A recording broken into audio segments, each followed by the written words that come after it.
The Pat McAfee Show.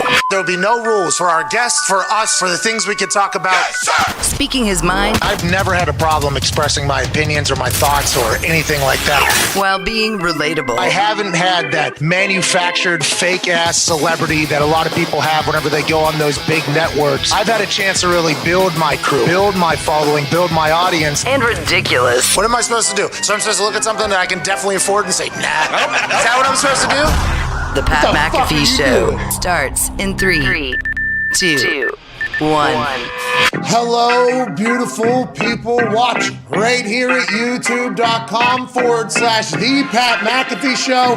It is Tuesday, January 25th. And since that beat dropped by Twine, I can confirm that this particular Tuesday is officially Aaron Rodgers Tuesday, January 25th, 2022. 2 hours from now, Aaron Rodgers will be joining us for a conversation. We did not know if he was going to be here. We did not want to make him feel as if we were forcing him to come speak because there's a lot of things to chat about. Obviously, he broke the internet again last week. Then they lost. Now his future, what's going to happen, who's going where. There's a lot of talking points going into this particular conversation just 2 days removed from an incredibly surprising exit from the NFL season in which he's probably going to win his second MVP in 2 years. So did I think he was going to come back on the show at some point? Yes. Did I expect it to be this early in the week on the normal Aaron Rodgers Tuesday? No, honestly, I did not, because I think he has a lot to figure out and go through and how he would like to address some things, because every single word that he says is going to get scrutinized and talked about, not just in Green Bay, Wisconsin, but in a lot of cities that have NFL teams that are looking ahead to next year saying, how do we get over the hump? How do we win the Super Bowl? We have an entire roster. We have a lot of money, a beautiful stadium, an owner that is probably kindred spirits with Aaron Rodgers. How do we get that guy onto our team? And I'm not just necessarily talking about the Indianapolis Colts in specific, because that would be fucking hilariously awesome. I'm talking about a lot of other cities as well. Denver's already got it kind of etched in stone that they're going to have Aaron Rodgers as a quarterback next year. Pittsburgh fans haven't given up all hope that Aaron Rodgers isn't going to be there. How about Cleveland? How about Carolina? How about Miami? There is literally so much to talk about with every single word that Aaron is going to say 2 hours from now, and I can't wait for it. I'm pretty excited about it. There's also many other breaking news happening around the NFL and big news happening around everywhere. Ian Rappaport will join us in about 15 minutes. We will ask him some questions about his sources, what he's hearing, what does he know, what does the future of the NFL look like, and going into championship weekend, is there anything we should keep our eyes on? Like Trent Williams, who MRI came back negative. They're going to take it day by day. He's one of the toughest dude walking. Let's assume he's going to play. What does that mean for everybody? Can't wait to chat with Ian. Obviously, the boys are here. At Ty Schmidt, at Boston Connor, the Toxic Table. Mullet looks good, Connor. Ty, got to be excited that Aaron's stopping by. And I know the internet was ready to say, hey, Joe Rogan ain't showing up. Joe Rogan ain't going to stop by. No way. But I honestly believe that we thought there was a chance he wasn't going to come till later in the week either. I didn't think that he was going to come on Tuesday, and I didn't want to make him feel bad about it or feel forced to do it. But him stopping by, I'm excited to maybe get some clarity on a lot of question marks currently circling the Green Bay Packers' future. Yeah, me too. I mean, it'll be interesting to see what he says. And again, I don't think any of us are expecting any groundbreaking decisions to be made today on what he's going to do moving forward, because he said, before free agency starts, he'll make a decision. But he said that? Yeah, well, they're reporting that he said that. I mean, I don't know if he said that. Yeah, because AJ said that yesterday on the show, exactly. So that might be, by the way, we need to realize that if AJ's saying it and allegedly Aaron's saying it, it's like, okay, here is the thought that going into the free agency, we have a lot of decisions to make on the future. What do we want to do? And I don't think retirement has not been ruled out, right? No. Right. No. That has not been ruled out yet. I don't think so. So we're going to try to get our shovels out and get to the bottom of that one. Yeah, absolutely. But it's very, it's tough because I think I'm still kind of just shell shocked. You're expecting them to be playing this weekend, and they're not. And then you look at it kind of comes out of nowhere, doesn't it? It does. And you take one quick trip to Clowntown, all of a sudden your fucking team's out. Yeah, my God. You go to Buffalo, get steamrolled by 30 points, your team's fucking out. See you in 7 months. All of a sudden you're in a snow globe, and Bob Gold hits a 45-yard field goal, and your season is fucking over out of nowhere. I mean, it comes quick. It really does, and that's why I think it's maybe easier to process this one as a fan, because last year it's like you're right there. You get beat. Hey, we're minutes away from going to the Super Bowl, so it's like, you lose in the divisional round, obviously. I mean, it's just couple more weeks to relax. I suppose. But also, we talk about the cap number and stuff like that, and how some teams are somehow able to do it, but like the Packers, it's just like it's very tough to see a situation where a lot of the guys who were key contributors this year are going to be back next year with the cap situation that they're in. Matt the Flower has come out and said that they have a plan on how they can keep all the key contributors around, even though they are currently sitting at $38 million over the cap. It's a lot of money. They can save $19 million. I think I read this morning from ESPN Stats and Info. They could save $19.3 million or something like that if they cut or trade Aaron Rodgers. And there was some agreement allegedly made before last season between Aaron and the team that Aaron gets to basically pick and choose what happens to him. And I think they all understand that. I think it's been reported by insiders that have the team's ear, maybe. They're saying that Aaron does have the wish to be traded if he wants. That's already kind of getting out there. So I think that foundation is already being set. The precedent is already being set by people like, this is 100% Aaron's decision to do whatever Aaron wants to do. And you got to figure that just like coaches make decisions around the salary cap, like for instance, Sean Payton he doesn't know what his future looks like. They are also 40-some million dollars over the cap. And that's a lot of, or 71 million over the cap. So, I mean, his future is in question because maybe Sean Payton has accomplished a lot and is very well known as a great coach. He has a Netflix series coming out about him. Can't wait. And he's accomplished everything, and he has a lot of respect in his tenure and everything like that. And maybe that's why he's not thinking about coaching. And they don't have a quarterback, obviously. 1 year without Drew is like, okay, there's a little bit different playing football here. And maybe also because they have to clear $70 million, which is so much money. The salary cap went up to $205 million, just to put things in perspective. $205 million. This is by far the highest it's ever been. 70% of 205, what's that, about 33%, 32% or whatever? They're 32% over the highest salary cap in history. There's a lot of moves that are going to have to be made, and that is probably why some people are like, I don't know what next year looks like for me down there. It's like, yeah, life could be miserable. And I'm not saying that Aaron's thinking that with the Packers, right? Because he has a home there, he has comfort there, he has a routine there, he has life there. He and LaFleur, other than this last game and the first game of the season, have pretty good success together at this point because they're kind of in each other's brains and everybody in the building. He loves being a Packer, I think. He loves everybody in the building. So that is also on the other side of it. So, I mean, it is a massive question mark, though, on what the fuck he's going to do. And then if you listen to Let's Go podcast, which we did all season. We did. But not everybody did, I think, until this particular episode. Right. Shout out to Jim Gray and Tom Bray. Thank you, guys. Thanks for those ads, too. Yeah. Sirius XM quick math, 17 times 5, 18 times 5. Just quick math. 20, 85, 72, and 90. 90. Okay, so we listened to 90 ads. That's right. Before we got to a point where everybody else had heard the same show that we heard. Right. That math was brought to you by Quicken Loans. Thank you, Quicken Loans. All right, spot on. Thank you, Quicken Loans. Thank you, Quicken Loans. New sponsor. I mean, that's not for our business, but that's because Quicken Loans sponsored the Let's Go podcast, which had a segment, a question, answer, ad. Boom. Question, answer, ad. What? So each question was sponsored almost. Yeah, genius.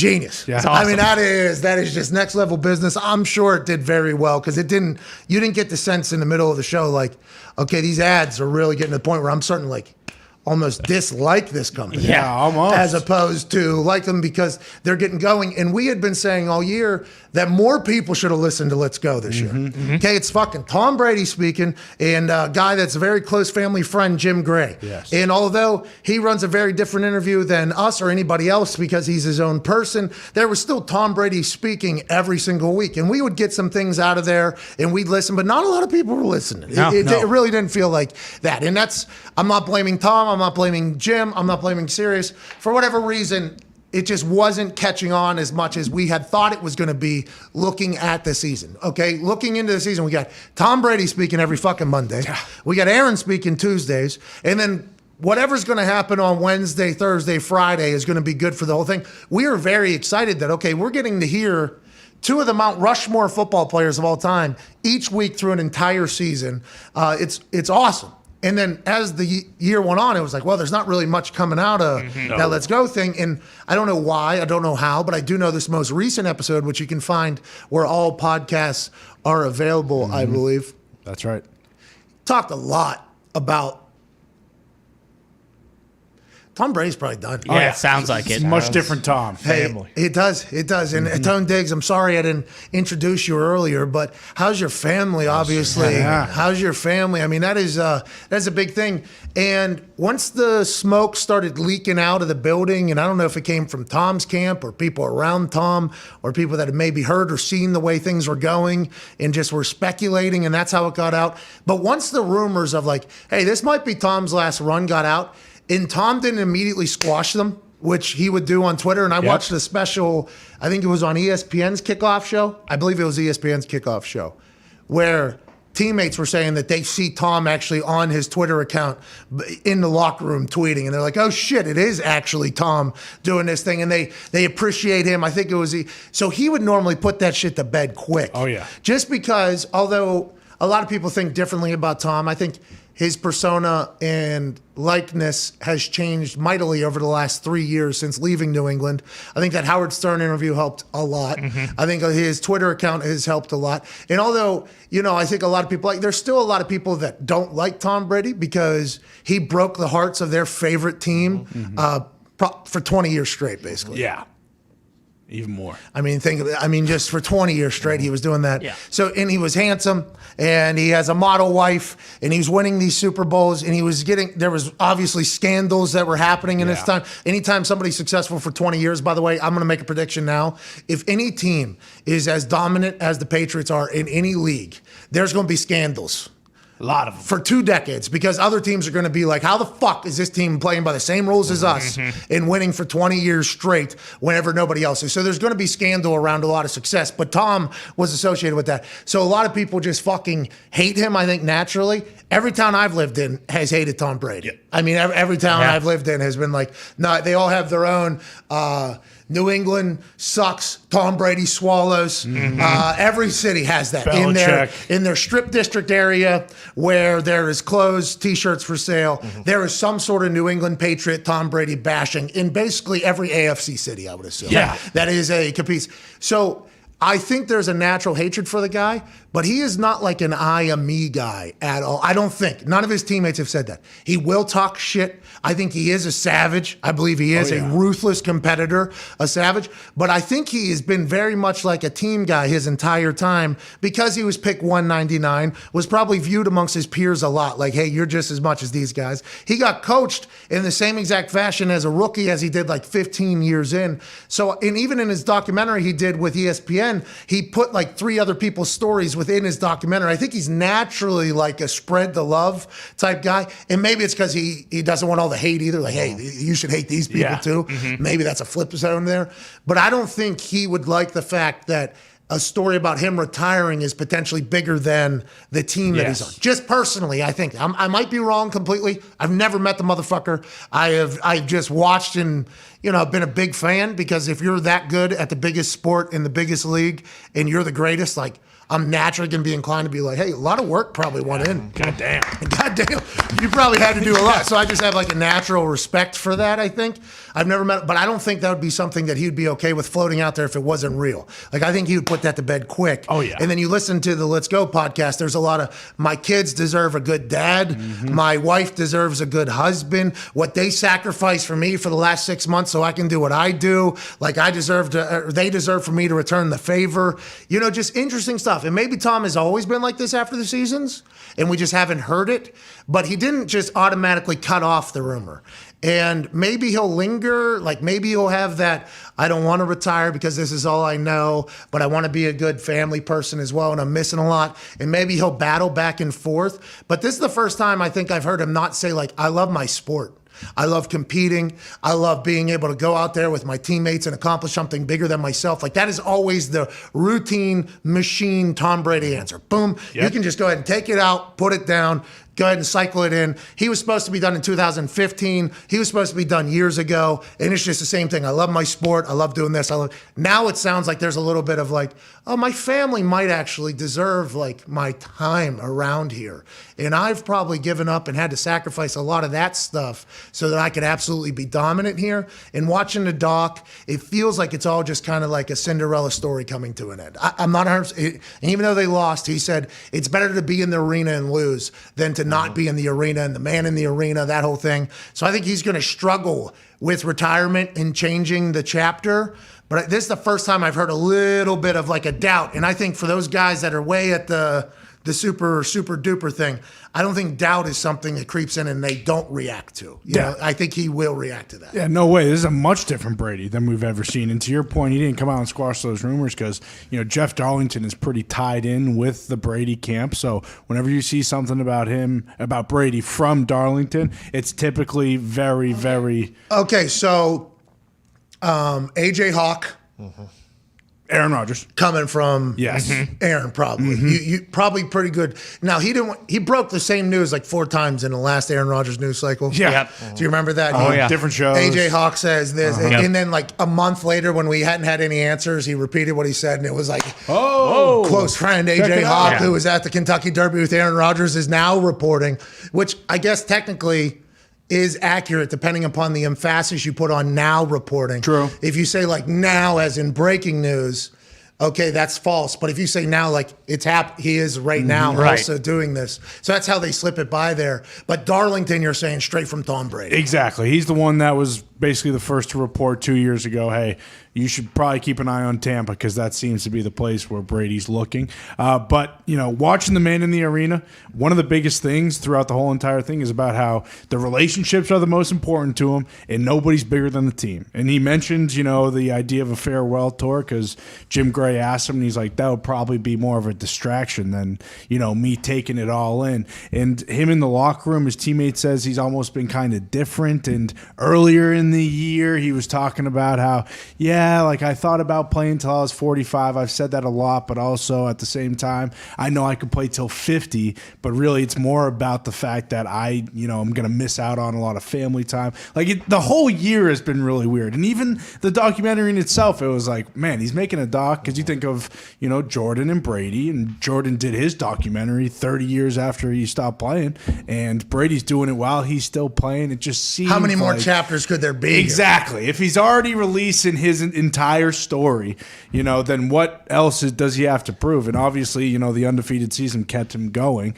But at this point, he knows it's too hard to win every single goddamn game in NFL season. Hey, kayfabe here, but what if he signed that extension to throw off any of the retirement rumors? I think that would make a lot of sense. Also, kind of everyone who's coming back for a year. Gronk, he's gone or not gone, but hey, by the way, here, okay, so good transition. Actually, you're right. Everybody signed 1-year deals basically, and Mike Greenberg, the cap guru down there, was able to make it all work and kind of make that whole thing. Gronk came out and tweeted like, "Thank you, year 11, year 12 ? How we doing?" Yeah. So is he going to stick around? Year 11 in the books. What a ride it's been. Grateful to the Bucks for giving me an opportunity opportunity to play another year. To my teammates, thank you for giving everything you had. The sweat we shed and memories made will never be forgotten. Thanks to the crew, too, with a pirate flag, obviously, for the Buccaneers. Year 12, question mark? Rob Gronkowski has experienced retirement life already one time. Does Tom Brady's decision necessarily mean that's Rob Gronkowski's decision at this point? I don't know. I don't know if that's what that tweet means. But joining us now is a guy who might have an answer.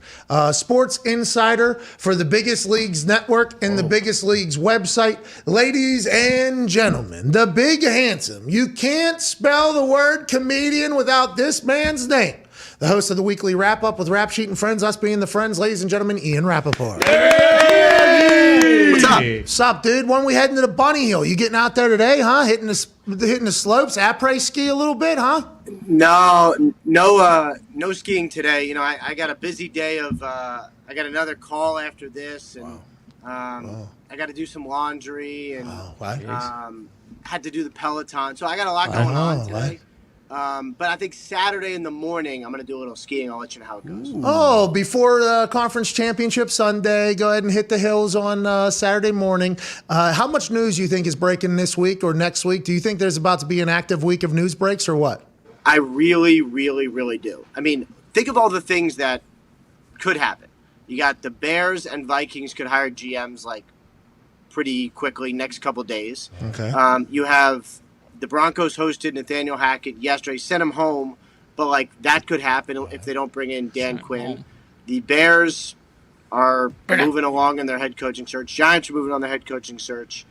We could get news so let's from hit a couple. Sean Payton. What's he doing? I mean, there's a lot of stuff hanging out there, I would say. Okay, so let's hit a couple of these things that might have some answers sooner than later. Tom Brady on the Let's Go podcast with Jim Gray from SiriusXM, I believe. 5 ads per thing. He's alluding to retirement. And Darlington reported it, and Connor, who's a New England Patriots fan from Boston, said if Darlington's reporting it, it's probably coming out of the camp. He's pretty well dialed in there. And is retirement imminent here for the greatest player of all time? I'm not going to correct you there because I would never do that. Darlington did report it. You're right. He's very plugged in. He's a great guy, and he's got great hair. I also reported it same time. Same thing. I didn't see it. Fine. Must have missed it. Just as punishment, just click on the NFL.com article a little bit. It would be nice. I listened to Brady's hilarious, right? Because he goes into the game saying he hasn't thought about it one bit. Talk to people close to him. They're like, oh, he's so focused on the game. Got it. After the game, haven't thought about it, focused on the present. Goes on his own podcast and is like, well, here are all the reasons I'm strongly considering retirement. And, like, if you listen to the words, like, you know, there's sort of an old adage. When you think about retirement, you're kind of already there. And, oh, my God, did he sound like he's there, right? I mean, am I crazy? No. Yeah, we literally just let off the show with thinking, like, those guys that are at that level, as soon as doubt creeps in, I don't think they not – make adjustments because of it. And him talking about his family and everything, and also the Tom Brady camp with their social media. If that was to get out there, he would have crushed it if it wasn't true. By the way, if it is the case, we're all incredibly happy and thankful for Tom. Thank you, Thank you, Thomas, Edward, Tom. Patrick, Brady. the second. Sure. You know, it's interesting, though. It's like Greatest of all people. time. So when I reported the thing on Sunday, everybody asked me, why would he retire, right? Like, the story comes out and everyone is suddenly awake at 7 o'clock in the morning on Sunday. Why would he retire? And I keep thinking, why would he keep playing? Like, football is awesome. I love football, and I love to watch it. But he's 44. He's won 1 million titles. He's rich. He's in great shape, so it's not like he has some terrible injury, so he's going to escape his career without an injury. He's got an amazing family that he wants to hang with, like, it's good. Just, But he's had that for the last, 15 years at this point, if he really wanted to. It's that competitive thing, that all those super high-end competitive stamina dudes and ladies talk about whenever it's towards the end, how they don't want to give up that competition and the drive and the chase of perfection. And believe me, I don't have it either. I mean, I retired after 8 years. I don't know how people go on for 20 years. And when you retired, was it like, man, I miss, or were you you retired and then you were done? Well, I stopped kicking so I didn't get the urge to go back for like a year and a half or so. So I wanted to commit fully to I get it. the Okay. internet. Makes So sense. so I had to cut myself off. I love kicking balls and everything like that, but your entire life's focus being on kicking balls, I was done with that. Like I am no longer going to do that. I'm going to try to focus on other things. These dudes and ladies that are at the top of they commit their entire beings to this shit. I mean, TB12 was created so he could extend his body long enough at a higher level so he could continue to go. There's just a different switch that those, it's wild. And you and I would never get there. Like you're skiing on Saturday or whatever. If Tom Brady couldn't figure out the bunny hill, I'd assume he wouldn't leave the bunny hill, like until it was figured out. You know what I mean? It's like there's all these like great stories of Brady when he was in New England. Like, he's playing ping pong with Julian Edelman, and Edelman beats him, and Brady fires a ping pong paddle at his head. And they're all told as if they're these like cute stories. I'm like, this is not normal. Like, if one of my friends fired a ping pong paddle at my face, like, I'd be like, I'm gonna call the police. No, see, there's another thing. You are soft, You like obviously. the time, No. You are soft. Yeah. I don't want my kids to see, somebody waving their finger in somebody's face. No, I understand that you are a breed of white that has that particular view of things, and obviously you guys have been heard, obviously, in a lot of situations. But yeah, I mean, that type of competitive edge is what drives people to be up at 4 a.m., 5 a.m. They talk about it with LeBron, obviously currently happening, and Tom. And if he's done, I'll be excited to see what he does next, because I assume he's just going to make billions and billions and billions of dollars. Oh, yeah. I don't know how it's going to work out, but I assume I that's think you're probably right. yeah, he just sent me, not me, but us, an entire. Well, I think it was all in my side. it was to you. Yeah. He But sent we could you. all He use does not. the entire Brady brand down here. It's awesome. Oh, yeah. It's going to do well, I assume. I'm happy. Thank you for your service, Tom. Thank you, Tom. Okay, so let's stick in the Tom Brady vein here, because you have a plug as well. You broke the news. We obviously didn't see that. We apologize on our behalf there. Gronkowski. If Tom retires, Gronk's retiring, because Gronk has always said, like, Tom's my quarterback. Tom's my quarterback. He came back for Tom. But with how his body feels and he experienced retirement, he's still balling out. Will he maybe come to the Colts with Aaron Rodgers as well, or? Oh yeah, sign him up. Okay, Here we go. I have always been under the understanding that Gronk will only play for Brady, and I've talked to him. I've talked to people close to him. It's never wavered. Like, as long as Brady is going to play, he's going to play, and when Brady doesn't, he's not going to play for any other quarterback. Which is also amazing, because, like, think about that life. You're like, I will only play for the greatest quarterback who ever lives, and everyone's like, I get it, and so I do get it. So I don't know if Brady's done. Like, would Gronk be done? I would imagine he would be. And then it would be like such a cool second act for Gronk. I mean, as cool as Brady's, like, he could have been done. He would have been a Hall of Famer anyway. I don't think he's one of the greatest tight ends ever, so there's no debate. He was on 100. But, like, yeah. this is so cool. And, like, and I'm sure there's money and whatever, but, like, he didn't spend any of his own money anyway. So, like, he's rich regardless. Like, it's awesome, Well, and the ice shaker. Oh, yeah. Yeah. Those are crushing. They do. We got a couple of those sent to the house. I don't know, man. I don't get it. Whoa. You also just said you wanted to file a lawsuit Yeah. at a friend that threw a paddle at your face after a ping pong game. I mean, Just come over and answer some questions is all I'm saying. Like, I'm not don't be throwing a paddle at me. So I actually had a teammate. I won't say his name, but he's very large, and he played left tackle whenever I was there, and we went to Japan together for a USO tour. Okay, he is Okay. very large, and he and I were hanging out a good bit there for a while, and then I went into basically just solitude. But he's a good guy, great guy, super competitive. We played ping pong one time at a tournament. I thought he was going to pick me up and throw me off. Oh, no. It was awesome. Like, there was a moment there I was like, oh, I should stay away from the big fella right now.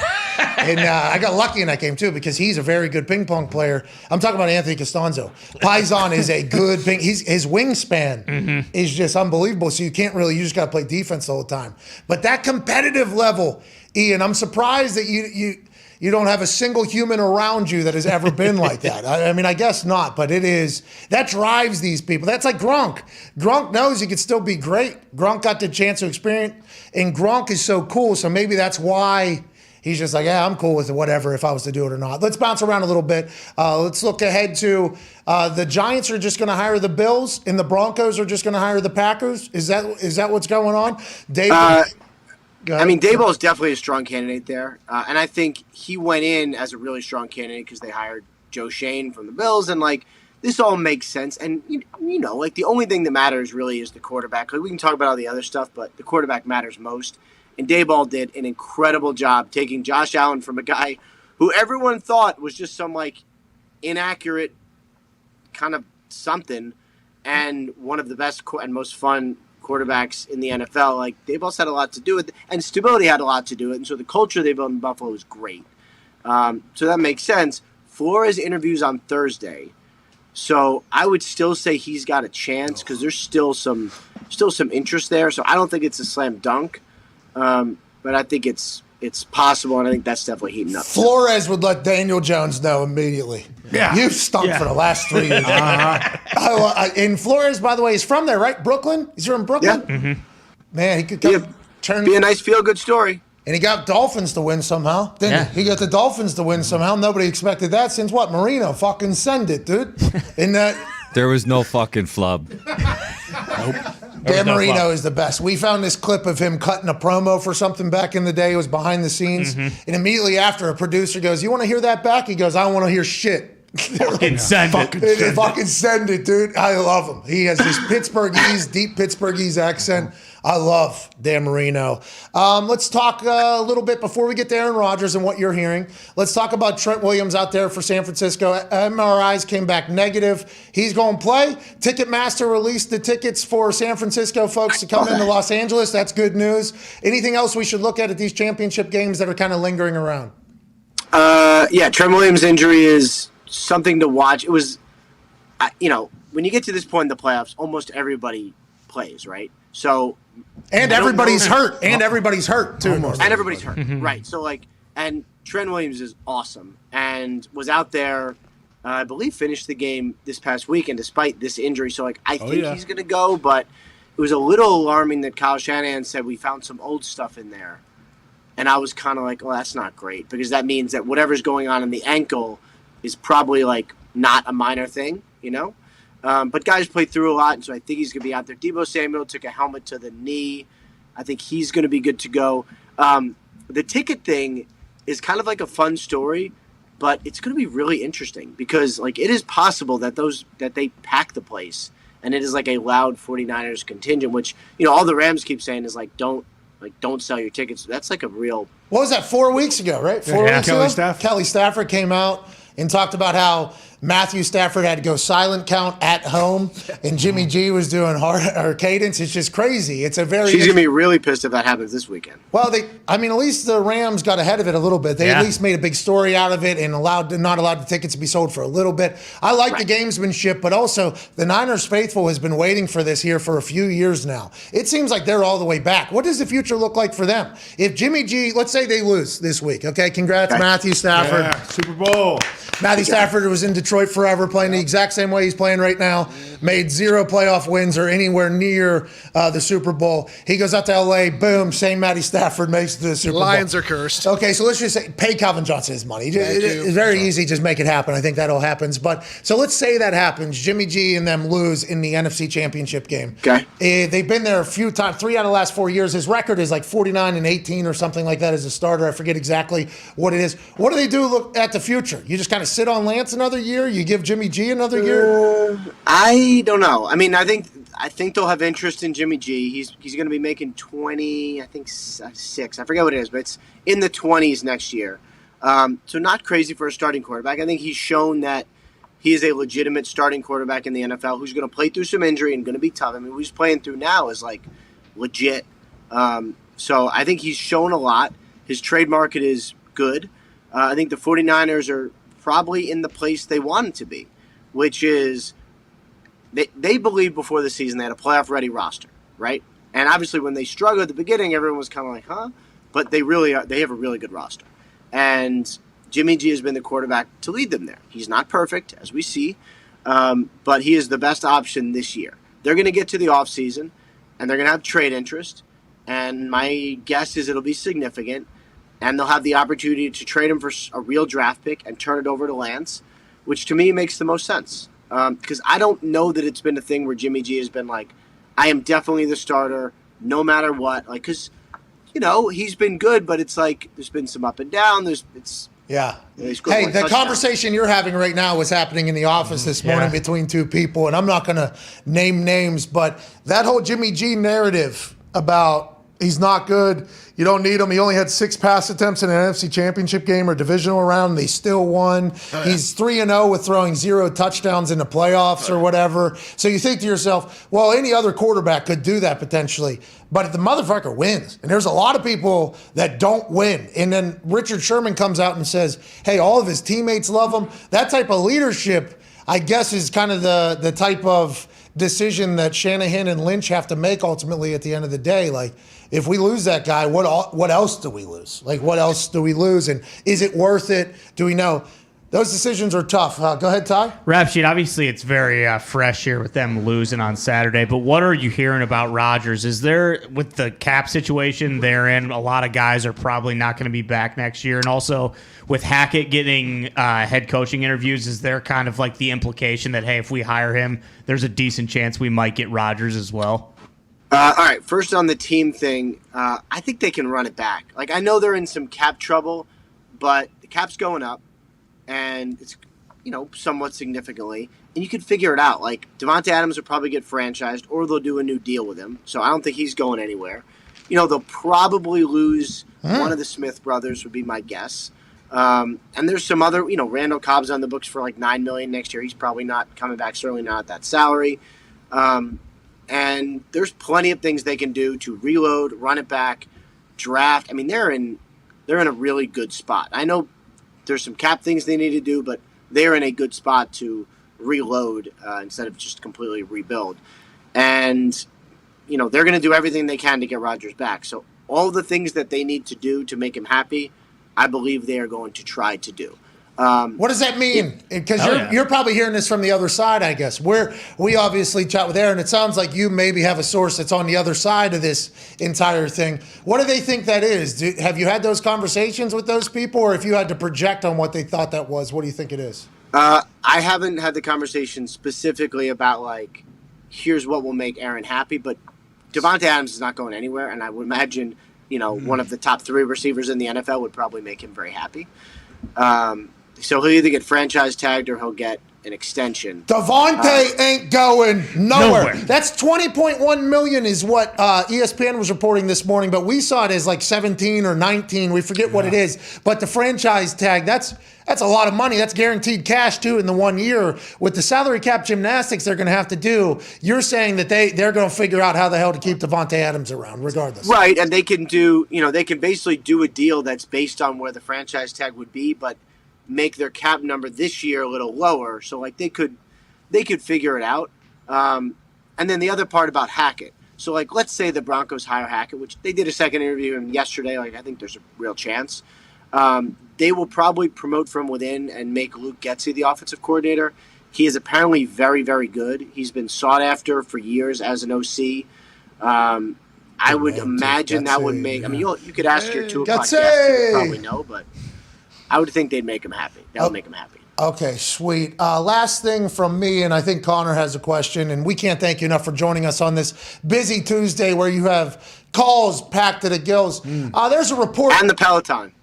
Yeah, you're part of that cult, huh? I mean, there's people that are part of that Peloton cult. I mean, it's changing lives. It's got Chuck Pagano's on that thing 2 times a day. CFO Phil's going 100% resistance every day, basically, on that. Good luck. Yeah, this is a terrible idea. Well, this is one of those guys where you're playing ping pong with each other. There's a chance he's not just going to be like, hey, good game after you beat him. Like that. He's firing in my face. I got you. All right. Yeah, CFO Phil, he don't play fucking games, especially in the competitive sphere. I mean, a marathon tried to kill him a couple years back, and he's going right back at it. That guy started a marathon, didn't finish it. Now he's going to run 2 of them. Didn't finish. Huh? Didn't finish? Yeah, he almost died out there because of what we were just talking about. He tried to sprint with the professionals. 5-minute pace. And he tried to sprint with the professionals. He got 20 miles into that somehow. And then his body said, hey, we've been training for 8 months, dude. Yeah, and he went down. Yeah, but he was breaking records. Like he's tracked on his thing. And I was like following along. Like, hey, how is he doing? This is our CFO, by the way.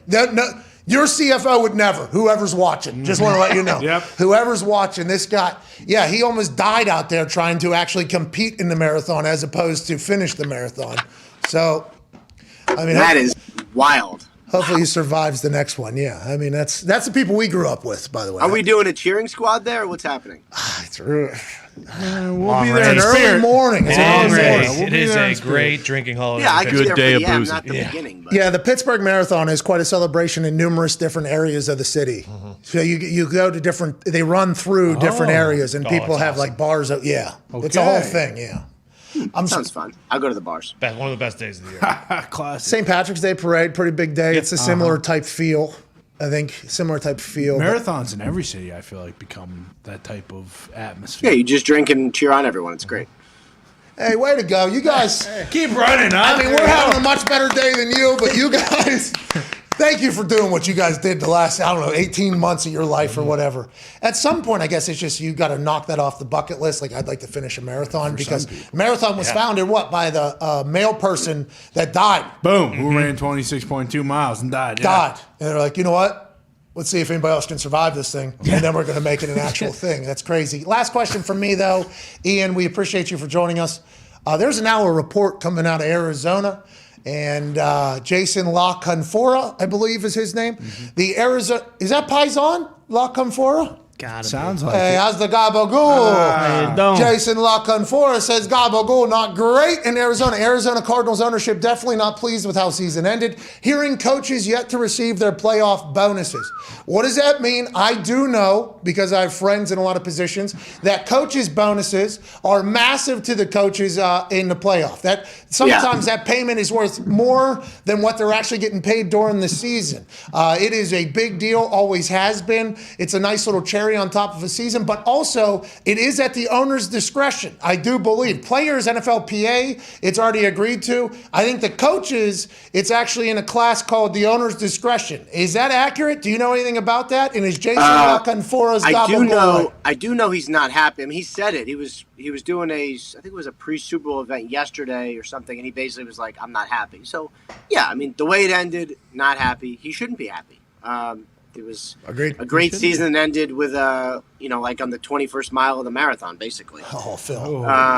See what I did there? Yeah, that's good. Yeah, Phil. And so, but as far as the coaches' bonuses, like I thought that was, I don't know, honestly. I don't claim to know, but I thought it was controlled by the league, not the team. But it would seem to be pretty petty, but I just have not heard that. Yeah, not just petty, but also like, it's going to be tough, I think, to get good coaches in there, maybe. If that is a precedent that is set, we obviously will keep an eye on it and hope that is not the case. Ian, we will watch your Twitter account this whole week. We can't wait to see you break some news, and we appreciate you every time for your time. All right. Thank you, guys. Hopefully pretty soon. We'll see. Isn't that convenient? Way to go. What's your Twitter account? It's at Rap Sheet. Also, Sunday morning, 7 a.m. had a good Brady story there. FYI. Yeah, no one saw it. Yeah, we missed that. Why do Pretty we? good story. what? Just click. Go ahead, Give a Tom. couple clicks. Why do you always break news at 5 a.m. on Sundays? Because I do wake up and then go to your Twitter account to see what you've broken at 5 a.m. on Sunday. 5 a.m. on Sundays. Just so you will wake up and go to my Twitter account when you wake up, which I appreciate. Oh, so this is a plan, a strategy, or was there at one time you're not allowed to break news until Sunday? So you said, okay. With injuries, sometimes they'll be like, yeah, this guy's not playing, but just hold it till Sunday. And I'll be like, cool, yeah, early morning. Cool. 5 a.m. Yeah. That's always. It'll be 2 a.m. Also, get up. Don't be sleeping in on Sunday. Like, it's go time. Let's go. It's the Yeah, Lord's you're right. Day. Yeah, come on. Right, I'm Even waking God up- rested on the I'm waking up to seventh day. pray. I'm trying to read the book of. Mormon. Well, No. Well, maybe, depending Well, I on. saw the Hey, Book of Mormon. That Up was to good. you. it was a great show. Yeah, great show. Have you ever met a Mormon person, actually, and had a full conversation with them? Of course not. Yeah, you Of course wouldn't not. get it. no. Rapsy Yeah. doesn't Probably. know. Hey, No, I Rapsy, must go have- I outside must of have your been world. Yeah. Meet some people. Rapsy, One time. go outside of your world one time. Leave your house. Expand Go your on I boundaries. slopes, dude. I moved from New York to Mississippi and then Alabama. And I talk to went nobody. outside. Yeah. You can talk to nobody in any of these They don't have places. Mormons there, I don't think. Do they? I don't You wouldn't know, would you? Hey, Ian, Maybe they listen. do. Hey, Ian, I want to let you know. If we get a chance to see you Super Bowl week, I'm excited to see you mingle with people that you've obviously never encountered before. Wait till you meet this Italian guy from Pittsburgh. It is. Wait till you meet Tone Diggs. I mean, it's going to be nice for you to experience life a little bit. Jesus. I feel left out because I've also never talked to a Mormon human being before. Tony. I must have, right? Of course. I must have. Oh, This geez. guy. No, he's Ladies assuming. and gentlemen, a man who's going to broaden his horizons just in a few weeks. Ladies and gentlemen, Ian Rappaport. Thank you, buddy. It's unbelievable. Yeah. Get out once in a while. Not a lot of Mormons growing up in Pittsburgh. No, you're right. I came out here, man. And it was Austin Collie. I was going to say coincidentally, not a lot of Mormons out here either. In the Midwest. They have a small contingency, I believe, but me and Austin Collie, 30-minute conditioning period right next to each other, because this was when Mitt Romney was maybe going to become president. I was like, all right, if this guy's going to be the president of the United States, I'd like to at least understand what he thinks happened. Yeah. You know? So Austin laid it all out for me. I was like, oh, okay. Fair enough. All right. Well, and then you watch a Netflix documentary, and all of a sudden, whoa. Hey, there's some shit popping off in that library. Yeah, what are they doing in Utah these days, you know? Well, I don't want to get too deep into this, but Okay. I mean, you can start looking at a lot of different potential afterlives that are being believed and be like, so how does that faith? Yeah.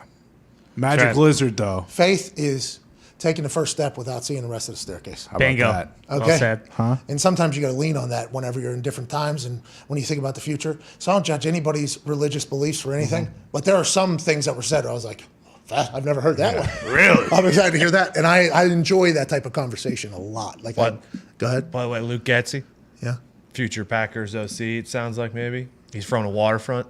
So maybe him and Aaron come to Pittsburgh together. He'll be OC of Pittsburgh. Oh, you're saying because bring him home. he might not be in the Steelers organization, but he is from Pittsburgh. Yeah. Waterfront, by the way, is an area in Pittsburgh. It's where our friend opened up the entire pancake factory. IHOP Pancake Factory. We got to get to a break. Have we gone to a break yet? No. We got to get to a break. Anyways, a name like Getzey, as soon as he said a good name, of course he's from Pittsburgh. Yeah. Played at Pitt. Getzey! Getzey got a lot of stick taps, I bet. Oh, yeah. Oh, hey, good lettuce. Getzey!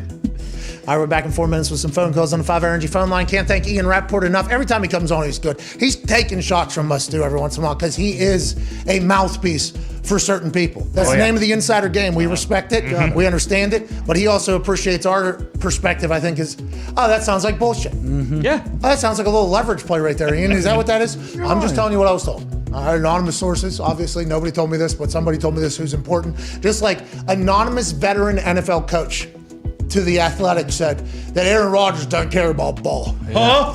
That was an anonymous veteran NFL coach. What the fuck does that mean? Veteran NFL coach. Why would Nagy say that about him? All right, we're back in 4 minutes on the 5 Energy phone line, 1-833-4 McAfee. We'll see you then.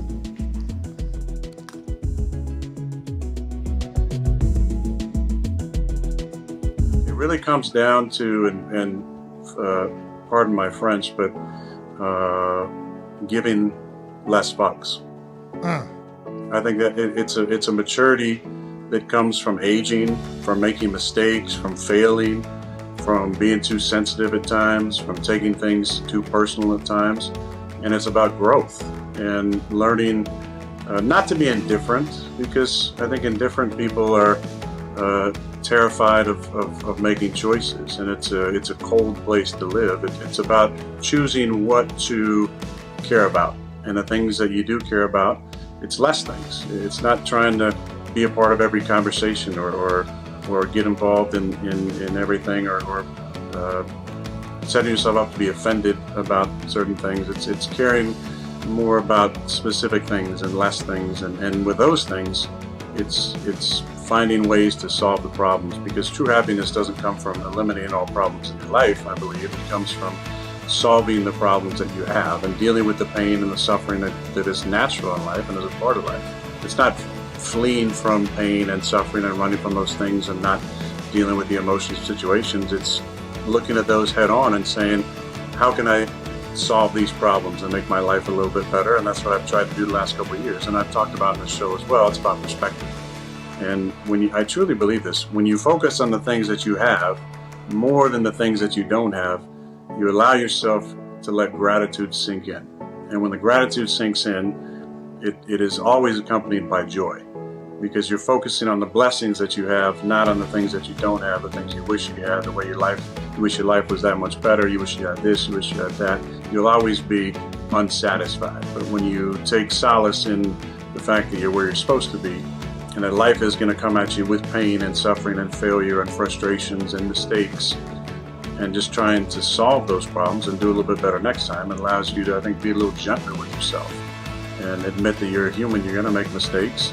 You're not going to please everybody. There's always going to be a 500-pound elephant of possibly hatred and malice waiting for you, whatever decision you make, and that's just part of life. You got to deal with it and just try and be better the next time. So you feel freer, it feels like, huh? You kind of feel free.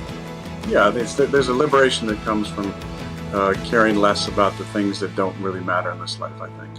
And I will say, if anything, and I know the two of you is the best on this show, and so I won't speak for the other boys, but I'm sure they're very similar.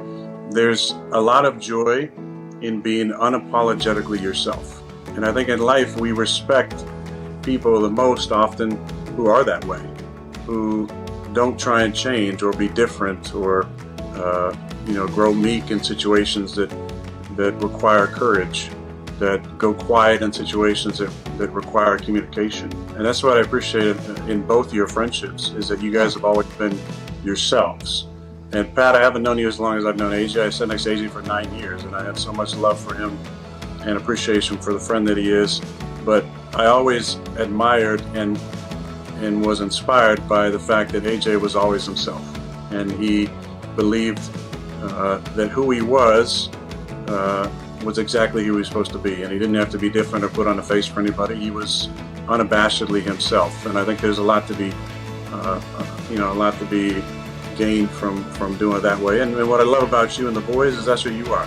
You guys show up every single day, not with an agenda, with an open mind, and create conversations around important topics, and then you just be yourselves.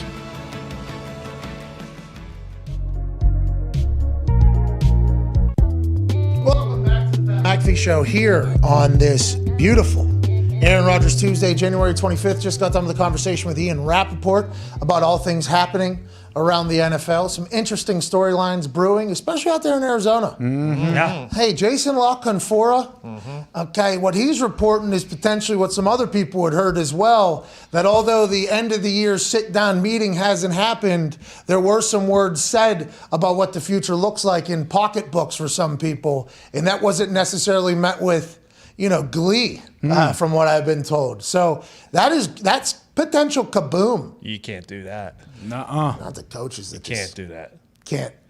I mean, That's a precedent for every coach going forward. Guys are sleeping there, fucking ignoring every other part of their life for 9 months a year. And also, I mean, they lost for sure. Yeah.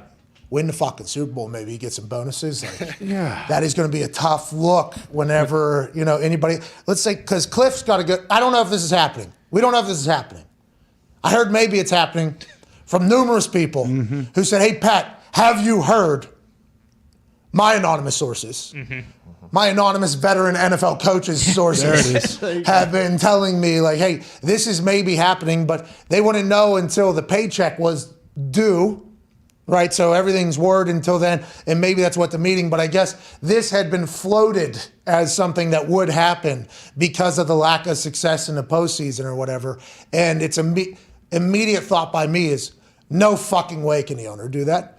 No way could the owner do that, because then you lose the entire building, you lose the entire culture. It's just mistrust, especially in a position where nobody else would do that. Nobody else in the entire NFL would do that. You have a good thing going. Why would you do that for the future? Doesn't seem like a smart move. Jason LaConfora is hearing along similar things that me and Ian Odegaard. Oh, Odegaard, yeah. Odegaard. Kyle Odegaard. Yeah. Jeez, that was fucked up, Kyle. I apologize. Sounds like Lombardi. Well, Ian, Danishevsky. Danishevsky. But yeah, Kyle Odegaard. And I teamed him up with Ian because Ian quote tweeted him and said, hey, there was no meeting happen. And he meant meeting like year-end meeting, finalized meeting, but they did bump heads at some point, and we'd heard some other stuff. So me and Kyle Odegaard, amongst others, have had some, and I guess Jason Lock-on-4 also in there, have heard some leaks from some people, not from me, not directly from the organization, just, the coaching trees in networks are very large and very tight. Yeah. Mm-hmm. So if you cut one off right at the stump, I assume that is... It's going to make waves. Effect. Yeah. I don't know. I don't know shit about running an NFL team, I guess, but that feels like a no-brainer. Let's just go ahead and make this happen. So we have to win the Super Bowl next year, but also, here's your bonus. I'm not happy to fucking give it to you. I don't think that matters. Withholding money from people that people think they have earned is a quick way to piss everybody off. Especially when you make the playoffs and the other two teams in your division are playing in the NFC Championship. It's not like, they didn't play well, but they did a pretty good job getting to the playoffs this year. Quarterback's first playoff appearance, too. Who the hell? Whatever. It's not like the Cardinals go every year. It's a good organization is what we think it is. Mm-hmm. It's investing. It's in a great city. If you make that decision, that's a slapdick franchise type move. Yep. Yes. That's a Detroit Lions move. Right. Can't do it, can't have it. Hour 2 is on the other side.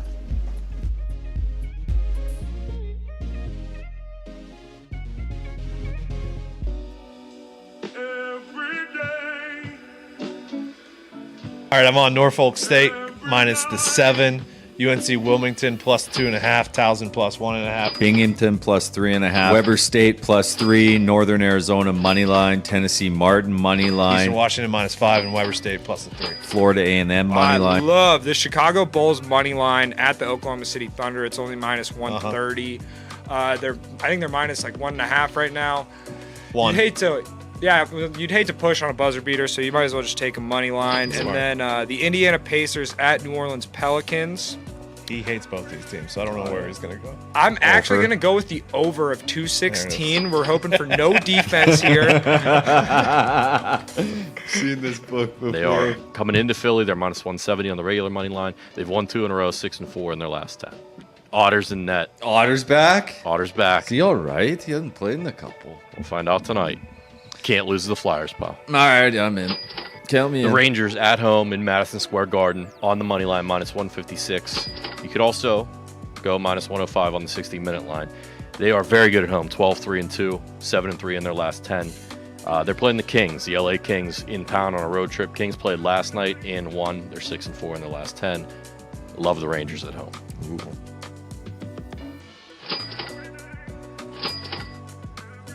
Out of Philadelphia is one of the biggest inspirations walking around the internet. Gio, the podcast. Okay, so you're 14 years old. Yep. You're from Philadelphia. Yep. Big time Eagles fan, podcaster. You were Carson Wentz's #1 fan. Yeah. Yesterday, the 801 invited me, and Carson invited me to the game, and I got to go on the sideline and meet Carson again. And he gave me a football. Let's go! Yeah! You're obviously full of energy, full of optimism, full of upbeat, good vibes. Yeah. What do you go through on a day-to-day? I've had 20 surgeries in my life, so it hasn't been easy. I have a condition called SJS, short stem cell syndrome, and it's basically like muscular dystrophy with dwarfism. My elbows are dislocated. My left hip is dislocated. I had to get my right hip reconstructed. The reason I'm so optimistic is because life is too short to focus on the negativity. Let's go! I'm sorry to hear that you have to be tougher than all of us on the day-to-day, but I am so incredibly thankful that you keep that mindset. How'd you develop a love for football? We've always been a football family, but then when I started having surgeries, I started watching football, and then I just kind of fell in love. What does the rest of the season look like for the Indianapolis Colts, you think? Carson's going to keep himself safe out there? Carson's going to have his best NFL season here in Indy. Why is that? He loves it here, and he's having fun. And when Carson Wentz is having fun, he plays his best. Okay, and how about the Philadelphia Eagles? I think they got a little developing to do with Jalen. Are there any players that you'd like to get on your podcast? Brian Dawkins. Oh. Is he your favorite Eagle of all time? Him, Carson, and Zach Ertz are my top 3. Oh, Zach sorry. Ertz. Damn, Sweet. so sorry. Yeah. Why is everybody getting traded out that you like? What's the deal? I don't know. You're really, really good at this. What's the name of the podcast? Philly Sports with Giovanni. One last message to somebody out there who maybe doesn't view life the right way, you think? I'd just say find your happiness and find the thing that inspires you, like I found football, and just try to look on the optimistic side. Hey, you absolutely crush it every single day. You crushed it in here. We appreciate you. We hope you loved Indianapolis, Indiana. Come back whenever you want. Ladies and gentlemen, Gio the podcaster.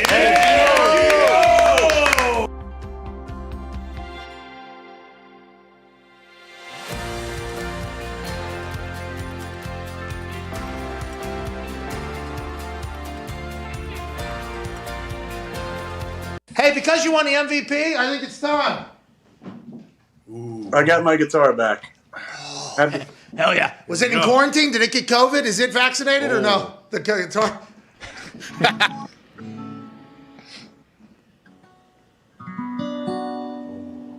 Is it Garth? Laid it all on my roots. I showed up in booze and ruined your black tie hair.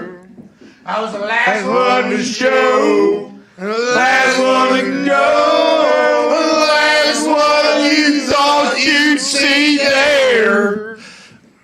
Had a surprise, a tear in my eye, glass of champagne.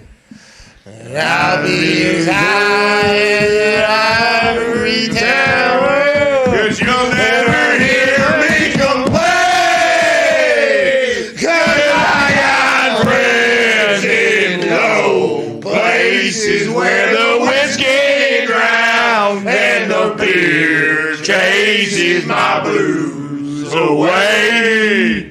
Guess what? And I'll be okay. What a show. Wow. Hell yeah. Woo. That's the show. All right, actually, we got to wrap up this hour. Let's get The Pat McAfee Show. There'll be no rules for our guests, for us, for the things we can talk about. Yes, sir. Speaking his mind I've never had a problem expressing my opinions or my thoughts or anything like that. while being relatable. I haven't had that manufactured fake ass celebrity that a lot of people have whenever they go on those big networks. I've had a chance to really build my crew, build my following, build my audience. And ridiculous. What am I supposed to do? So I'm supposed to look at something that I can definitely afford and say, nah. Is that what I'm supposed to do?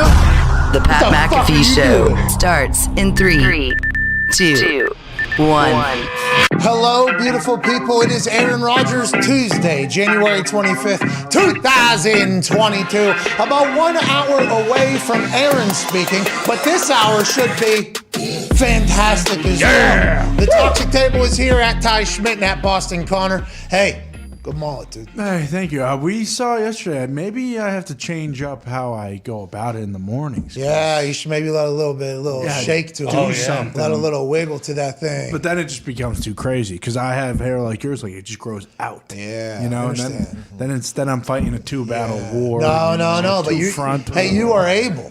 Okay. Maybe a 2-front war with your own hair. You are able to beat it. It might take 5 to 10 minutes, but people throw in the towel way too early on the hair. And I'm only speaking from experience where I didn't want to do it. You can battle those cowlicks. Yeah. You can beat the fizz. You can make the bounce to the ounce be kind of held in a little bit so you can do your own thing. Don't be scared of that. Don't be scared of it. Maybe you got great hair. Hey, thanks. You got great hair. It's been a great journey. I mean, I definitely think this could be a forever bucket, perhaps. Oh, congratulations. Oh, yeah. I don't want to give the ring to my hair just yet, but I think we're just about there. Well, good for you. At-Ton Diggs is here. The cowboy hat seems to be something that will remain a constant in his life. It started when he watched Costner do something out in Montana, and he has become the cowboy ever since. Hammer Dahn, a gambling show that you co-host alongside Bubba Gumpino every single day, 15 minutes after this show ends. You guys are still on a fucking heater, huh? We had a good night last night, yeah. What you guys do last night? I was 5-1 in NCAA basketball. Gumpy had a winning night there. Nick had a winning night in hockey, and I think Mitt had a winning night in NBA. These dudes are handing out winners. Here we go. Every day. Every day. 15 minutes after the show ends. YouTube.com/hammer. Dahn. Dahn being spelled D-A-H-N. Incredibly proud of you guys. I mean, a lot of your life is being spent diving through the FanDuel Sportsbook to find props and bets and watching a lot of games. I appreciate Ian's service. Thank you, guys. All right. Joining us now is a man whose hair is stellar. Jawline, magnificent. 31 tackles he had twice in a high school football game. Imagine going to your high school on Friday night and watching a game and seeing a guy have 31 fucking tackles. He's running back and punter. How you doing? It's the AJ Hawk Show, basically, in Centerville, Ohio. They were probably packed to the gills. That Ohio meathead down there is going to do us proud. That rock for brain, no concussion ability to have guy is going to lead us all the way to the promised land. And he did just that. College football national champion, Super Bowl champion, Ryder Cup champion, COVID survivor, ladies and gentlemen, AJ Hawk. AJ, you did Centerville proud, pal. Thank you. Hey, I tell you what, Joe Burrow's doing Ohio proud. And I think if this dude can get to the Super Bowl and win, they may burn this place down, man. They're pretty excited over here. So all of Ohio is behind Burrow. Even the Cleveland folks, or is Cleveland just vastly different? They're probably pretty upset, not jealous, but probably mad it's not them in that situation. They didn't, go back 2 years. Looks like, hey, if anyone gets the Super Bowl, it's going to be us for sure, right? As Browns fans, now who knows what it looks like. Because there's a lot of college fans there, right? Ohio State is obviously king in that state. You kind of get born into the cult immediately if you were birthed in Ohio. And, it's different down here is what Greg Sankey and the SEC say. And that is real, but it's also different in Columbus, Ohio, and in Ohio as a whole. I mean, it is a cult. It is real. The pageantry is amazing. All of those people you're saying are on board with the guy that was once at Ohio State, had to transfer out to play, but is Ohio-born, Ohio-raised, Ohio guy, taking the Cincinnati Bengals to that's how you're saying the state feels right now from boots on the ground? I mean, absolutely. You couldn't have written this any better for a script in a movie that you get Joe Burrow, this hometown kid from a small town in Ohio. Yeah, he's at Ohio State, has this magical run at LSU, and now he has you in the AFC Championship game. Are you kidding me? Nobody embodies Ohio and the gritty and toughness than more than Joe Burrow, I think. So it's the perfect situation. So Joe Burr is what they're calling him. Ooh. Oh, yeah. Joe Burr is Ohio's hero right now. Yeah. Golly. So Braves even got to be pumped that he lost to Cincinnati then. Oh, yeah. Respect it a Braves got to at least be, pumped. I'm super pumped. Yeah. Hey, well, if I got to lose, hey, at least it's to him. At least it's to an Ohio guy. You know what I mean? No, he is not saying that. What? Well, maybe one day he'll say it when he goes back to Ohio because, if you're from Ohio, you end up in Ohio. If you're born in Ohio, you'd be buried in Ohio. No matter what. Fucking Ohio. What a state, dude. Good for you guys. Born in Ohio, you're going to be cryogenically frozen in Ohio, right? Just like you. It's just I wasn't born in Ohio. I don't know if anybody's thinking like me over Where are you going to be frozen, though? I don't know. Maybe the metaverse, dude. underneath the igloo. Okay. Switzerland has the best. Maybe in the freezing igloo. technology. Yeah. Oh, Maybe in the igloo. Why not? Which, by the way, Right up front in a clear glass container. that'd be sweet. That would be cool. It would be cool. And maybe it just runs when this body was active, this is what happened. It just runs an entire Highlight reel, a montage. Yeah, and then it says born in 1987 dash, and then it says Question possibly soon. Yeah. You don't even need it anymore. With the Neuralink now, Elon Musk said you could just transfer your consciousness into a new body. Boom, Westworld. That's awesome, dude. Wait until you see the fucking body I put my consciousness into. Dude, I'm coming back. I think I'm going to try to get 31 tackles in a game. Whoa. Just like AJ Hawk. I'm going to go out there and I'm going to do that thing. That's amazing. I could just drop my consciousness into a 24-year-old, 25. Wait, you get to pick anybody? You get to take over somebody that died? You get to How does kill it him work? first. Hand-to-hand combat. Listen, I didn't expect to get into this conversation. Obviously, we didn't do enough research, but I do believe Elon is trying to get me to be able to get back into the league, right? You could even build a robot body too. Yeah. Exactly. Oh, yeah. Change its name, its language. I want to be a human. I don't want to be a robot. Well, robots take too many jobs. Yeah, but could you imagine a robot on a football field? Fucking just Fox. boom. I'd be Exactly. Never get tired. Yeah. That's why I always thought poor little Tink Tink. he had quite an advantage. Wait, what was that? What's he from again? I'll say. What's that? Yeah. Well, there was no What's Tink sign Tink up from at all. again? AJ, there was no sign up at all. Yeah. Tink Tink's the murderer. Yeah. Fucking what is this from razor again? sharp blades that just cut through the track like hot Bullshit. That's Cat Williams talking about the murderer that is the track star. Yeah. What's his name? Oscar Pistorius. Oscar Pistorius. Yeah, Blade Runner. Oscar Pistorius. Pistorius, yeah. Pistorius, sorry. No. You got it right. That one sounds better. Oscar Pistorius. He had zero chance of his calves cramping ever. No. He had no, and they were saying that was, he was like this amazing story. And I when he was track, this is before he murdered somebody, obviously, but when he was doing track, everybody's like, this is an amazing story, this is an amazing story. I'm like, I agree, but also, like, this is quite a fucking advantage here that he can just tighten that thing up at any, it's the 10th race of the day. He has zero fatigue in the bottom from his knee down. It's like his feet and calves are at 130% actually because they were able to tighten that thing up. I just always thought that was a little bit cheating. I'm not saying that he had any advantages. Obviously, he had to get through a lot to get there. He did, and that's why they wouldn't let him run hurdles, because when he'd get to the first one, he'd spring and just fly over all of them and then land at the finish line. It's like, all right, we can't have this guy doing this. Too much, dude. You can't Come on, man. Just jump two of them. The guy had to shoot somebody through the door in self-defense. Come on. No, he's a murderer. But Yeah, it that's wasn't exactly just why you don't see somebody, people AJ. doing high jump. DB. Couldn't get to his legs. That's why he had to shoot him. You're not doing right. pole vault. All right, let's talk football. Yeah, you're right. Let's do that. Oscar Pistorius woke up this morning and had somehow free, I think, right? He's in jail. No. He's in jail. No, Pistorius got out of jail there for a bit. He did. He appealed. Incredible documentary on Amazon if you have not watched Went it. right back in, though, right? Yes. Yeah, exactly. For doing what? Impaled someone with one of his legs? Tried to steal his Heisman back. You ever seen Kingsman? Pick the lock with the leg. Did he have his legs in prison? Robbed a bank. No, those things are weapons, dude. They're not, let him slip the They throat gave of a him prison old school guard. pirate peg leg. Which leads me to this. Talk about a shiv. Which leads me to this. If Tom Brady had a robotic arm, Right. or a metal leg piece that never got tired or never had to condition or anything like that, he'd potentially be able to play forever. Yeah. And it'd be an incredible story. But here we are staring down a imminent Tom Brady retirement. It feels like, AJ. Honestly, after listening to the Let's Go podcast and trying to piece some things together, like the TB12 team allowing the rumor to continue to blossom over the weekend instead of just shooting it down and killing it, and it coming from Darlington, who Boston Connor says is within the camp basically and predicted Tampa before anybody else. It feels like the GOAT is going to retire. And we did this in the first hour. Hey, thank you for your service. Thank you, Thank you, Tom. Tom. Thank you, To the Tom. sport, Tom. But how do you feel about that whole situation and how the news is kind of rolling out here? And are you feeling the same way we are?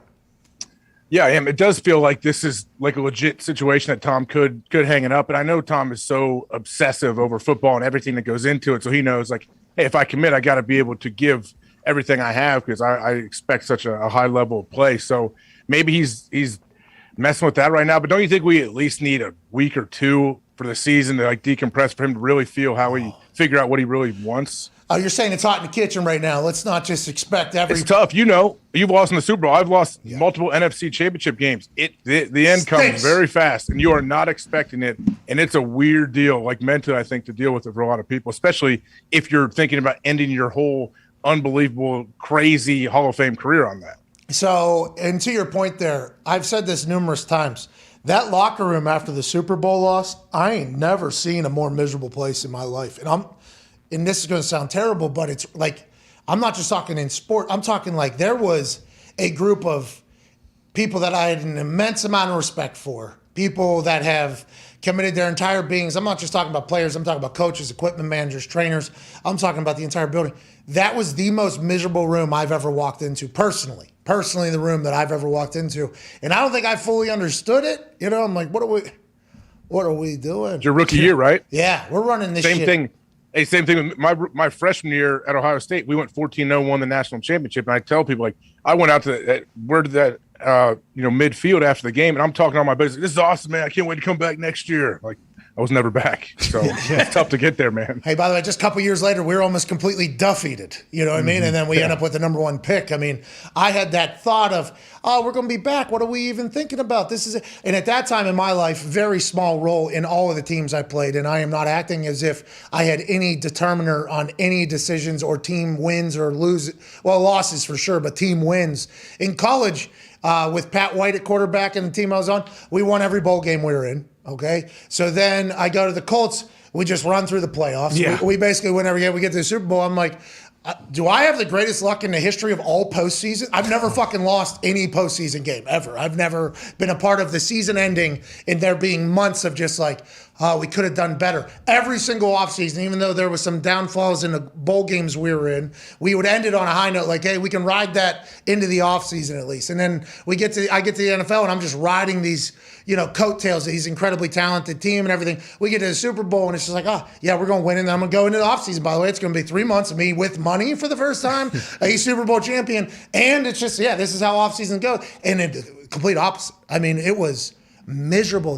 Who knows what this team looks like next year? This group of guys will never be like this. The chemistry we were able to find this year, we don't know if we're going to be able to find it again next year. It's like all those reality conversations start creeping in, and it is a little bit of a tough time for a lot of people, especially the vets who understand the game a lot more than everybody else. Yeah, everyone can kind of relate. I think that's young and gets to a big game like that. If you're in the Super Bowl, you naturally think, oh, I mean, this sucks. This is awful. But I got plenty of opportunities. I'll be back. Like that's a common thing with young people. And the older you get, you realize that you never know if you will be back. So I don't know. I mean, when do you expect? Like, does Tom given any kind of timetable on this? I know BA said he can take as long as he wants. Well, yeah. Well, then what?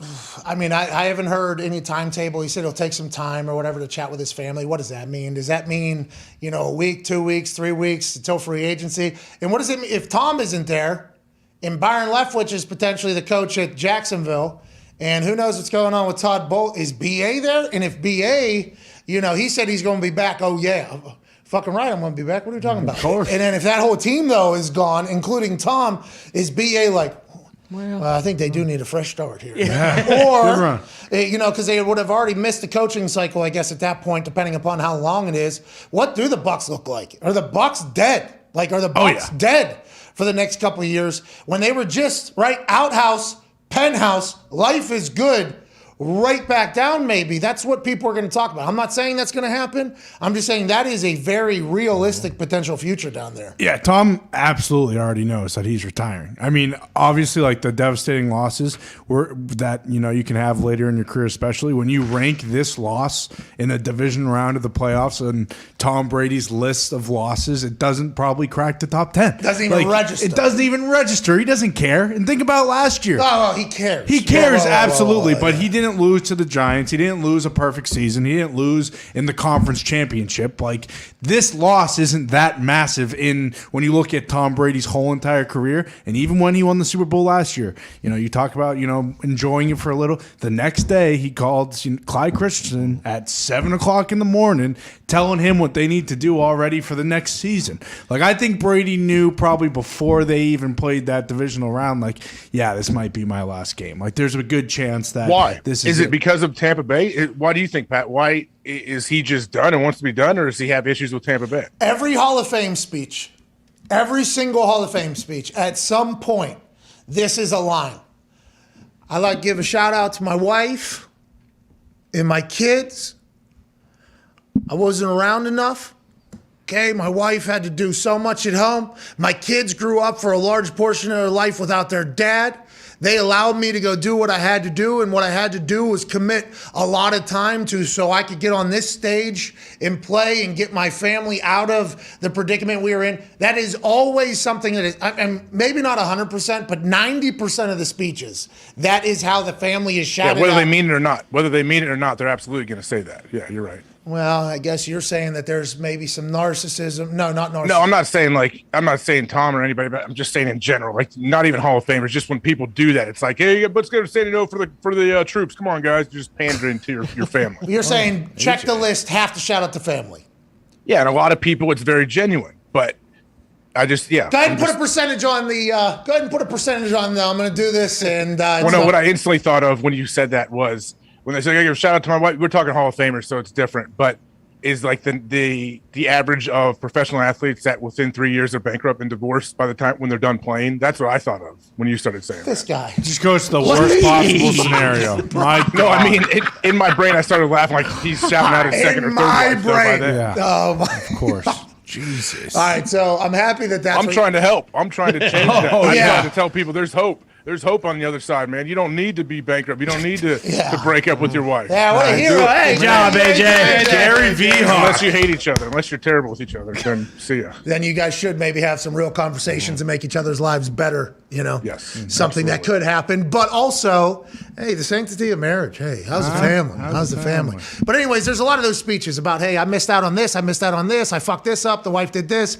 And in the Man in the Arena doc, one of the episodes is basically a tribute to Giselle. Yeah. Taking a massive sacrifice in her business and what she could do so she could take care of the family while he continues to pursue this never-ending chase of perfection, you know? So I think that's why, personally. Now, if it was a perfect situation in all facets and they were humming and winning and everything was exactly what he thought, does that thought creep into his mind, or does something happen and then he starts thinking, think about all the time that I've sacrificed away from my family for this type of shit to happen? You know, you never know. And we will never know, by the way, because Tom doesn't sound like a guy who's going to come out and air his laundry. I don't think, you know? No. It's also probably difficult at the same time because, yeah, he wants to be there, and I think he absolutely is right, and it's true. Like he wants to be around his family more and his wife and kids, but at the same time, your kids get to come watch you dominate and win Super Bowls and do all that. That's a special thing your kids get to see. I know myself, at least,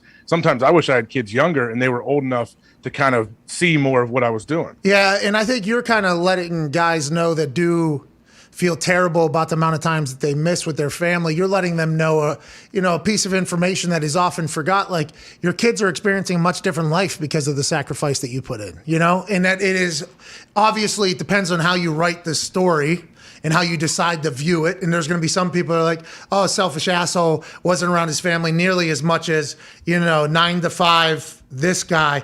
But also, this dude's family might have been literally, in the streets somewhere if it wasn't for the... It's always a fine balance between human story and what ends up happening and how it's judged. And to your point, we were talking about it earlier about how much he loves his guys and like being a teammate. I'm sure that's a big part. Like with him, there is no half measure. Like if he comes back, he's doing it's all football. And I don't think he wants the guilt of like, hey, I still would like to spend time with my family, but if I'm doing that, then I'm not giving the guys in the locker room my all. And there's no way I can come back and kind of do things differently than I've done my entire career. If I'm coming back, it's all football no matter what. And once you I don't think if you ever break that cycle, because we saw he can play for the next probably 3-4 years if he wanted to. He's still good enough to do so, but if you don't break that cycle, he's never going to. Yeah, and what do you think it is about those? And we have some breaking news coming out of Chicago that we'll get to here in a second. But what do you think it is about those super high end athletes, the women and men that just have that different competitive stamina than everybody? We tried to talk to Rappaport earlier. I mean, it's tough to talk to him about some stuff because he's from a different world. He's a breed. Well, I saw he took a shot at Phil. I mean, that's uncalled for. Well, he doesn't need to do that. Yeah, CFL Phil doesn't deserve. He tried to say, 21 miles or whatever. Yeah, that was messed up. Phil was racing against the professional marathoners. I mean, that is why the breed of white that Rappaport is vastly different than the breed of white that, I think everybody in here is. Phil even took Rapp a premier sandwich when he's down there stealing training. You're right. Phil ran it. Right. Yeah. Phil ran down a sandwich. Record time, I heard, too. Yeah, he was running faster than the door dashers. Yeah, that's right. He was trying to keep up with the car delivery. Still messed up. But anyways, he talked about how he would want to sue a friend that threw a paddle at him after a ping pong game. Like that was his. No, he didn't. Yeah, he did. That was his first reaction. Well, you're gonna sue anybody? You're gonna sue a friend? That was his first reaction. Yeah. How about he just throws it back at him? Well, see, these are all things. Charge him. Do something. So that's an Ohio thought. Okay, in our thought, probably I would probably duck.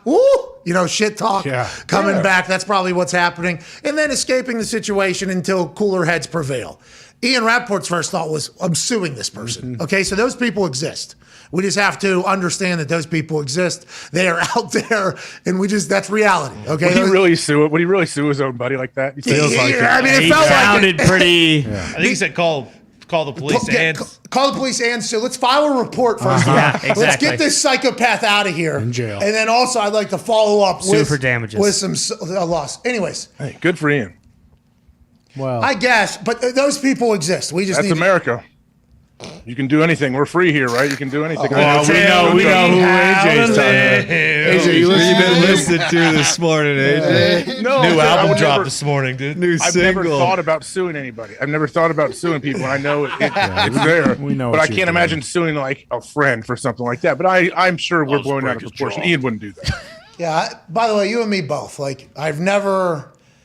There's probably been some situations where somebody should have probably called the cops, but I've never been around anybody that's first thoughts is like, call the cops. Like, normally that is, hey, let's try to do everything in our fucking means here not to get the cops here. All right, let's do that no matter what it is. And then, but there's some people that grow up and it's like, hey, this is proper etiquette. This is code. This is what you do. Whatever the case, all right, what I was trying to explain is that Ian is not like any human that I've ever encountered or talked to on a regular basis. So I enjoy chatting with him. It kind of learns me up about stuff. Why do you think, like, Tom Brady allegedly threw a ping pong paddle at Gronk after losing a ping pong game, and he would probably still do that at the age of 44 right now. I've met some people that, hey, how would you build a team? How would I build a team? I would play checkers or chess against them, and if I was about to lose or if I was about to beat them, I would like those people to flip the board, and they are not going to lose. Like those type, what do you think it is about those people? And Aaron's in that same vein, even though he's kind of a hippie and he's different. All the work that it goes in to be this great at this level for this year, this amount of years, the competitive stamina is just different. What do you think it is? And how do you think people just have it and they don't? Is that something you can acquire? What do you think it is? Well, I think they're like, especially like the elite of the elite performers, they're born with something. Like everyone is born with their strengths, whatever their strengths are, like mental toughness, their competitiveness, and what they're willing to do. I think, like you said, the stamina, though, is the crazy thing. We were used to hearing people say, like, oh, just wait till the New Year's. I'm going to start this diet. I'm going to look great. And like, okay, once that initial thought wears off, then everything trails off. But these guys like Tom Brady, the fact that he's been able to do all these little things that we don't see behind the scenes to get himself ready to, perform at such an elite level, like, he continues to do that over and over and over and over again, and most people just don't have that. What do they get, buzzed or burned out, you think, at the end? You think it's hard? I think it's harder, too, probably as you get older and your body it's tougher to get your body going. Like, it's just, and you probably do get burned out after a while. And listen, as small of a thought this is, I heard a retired player say this to, I think, Vinatieri.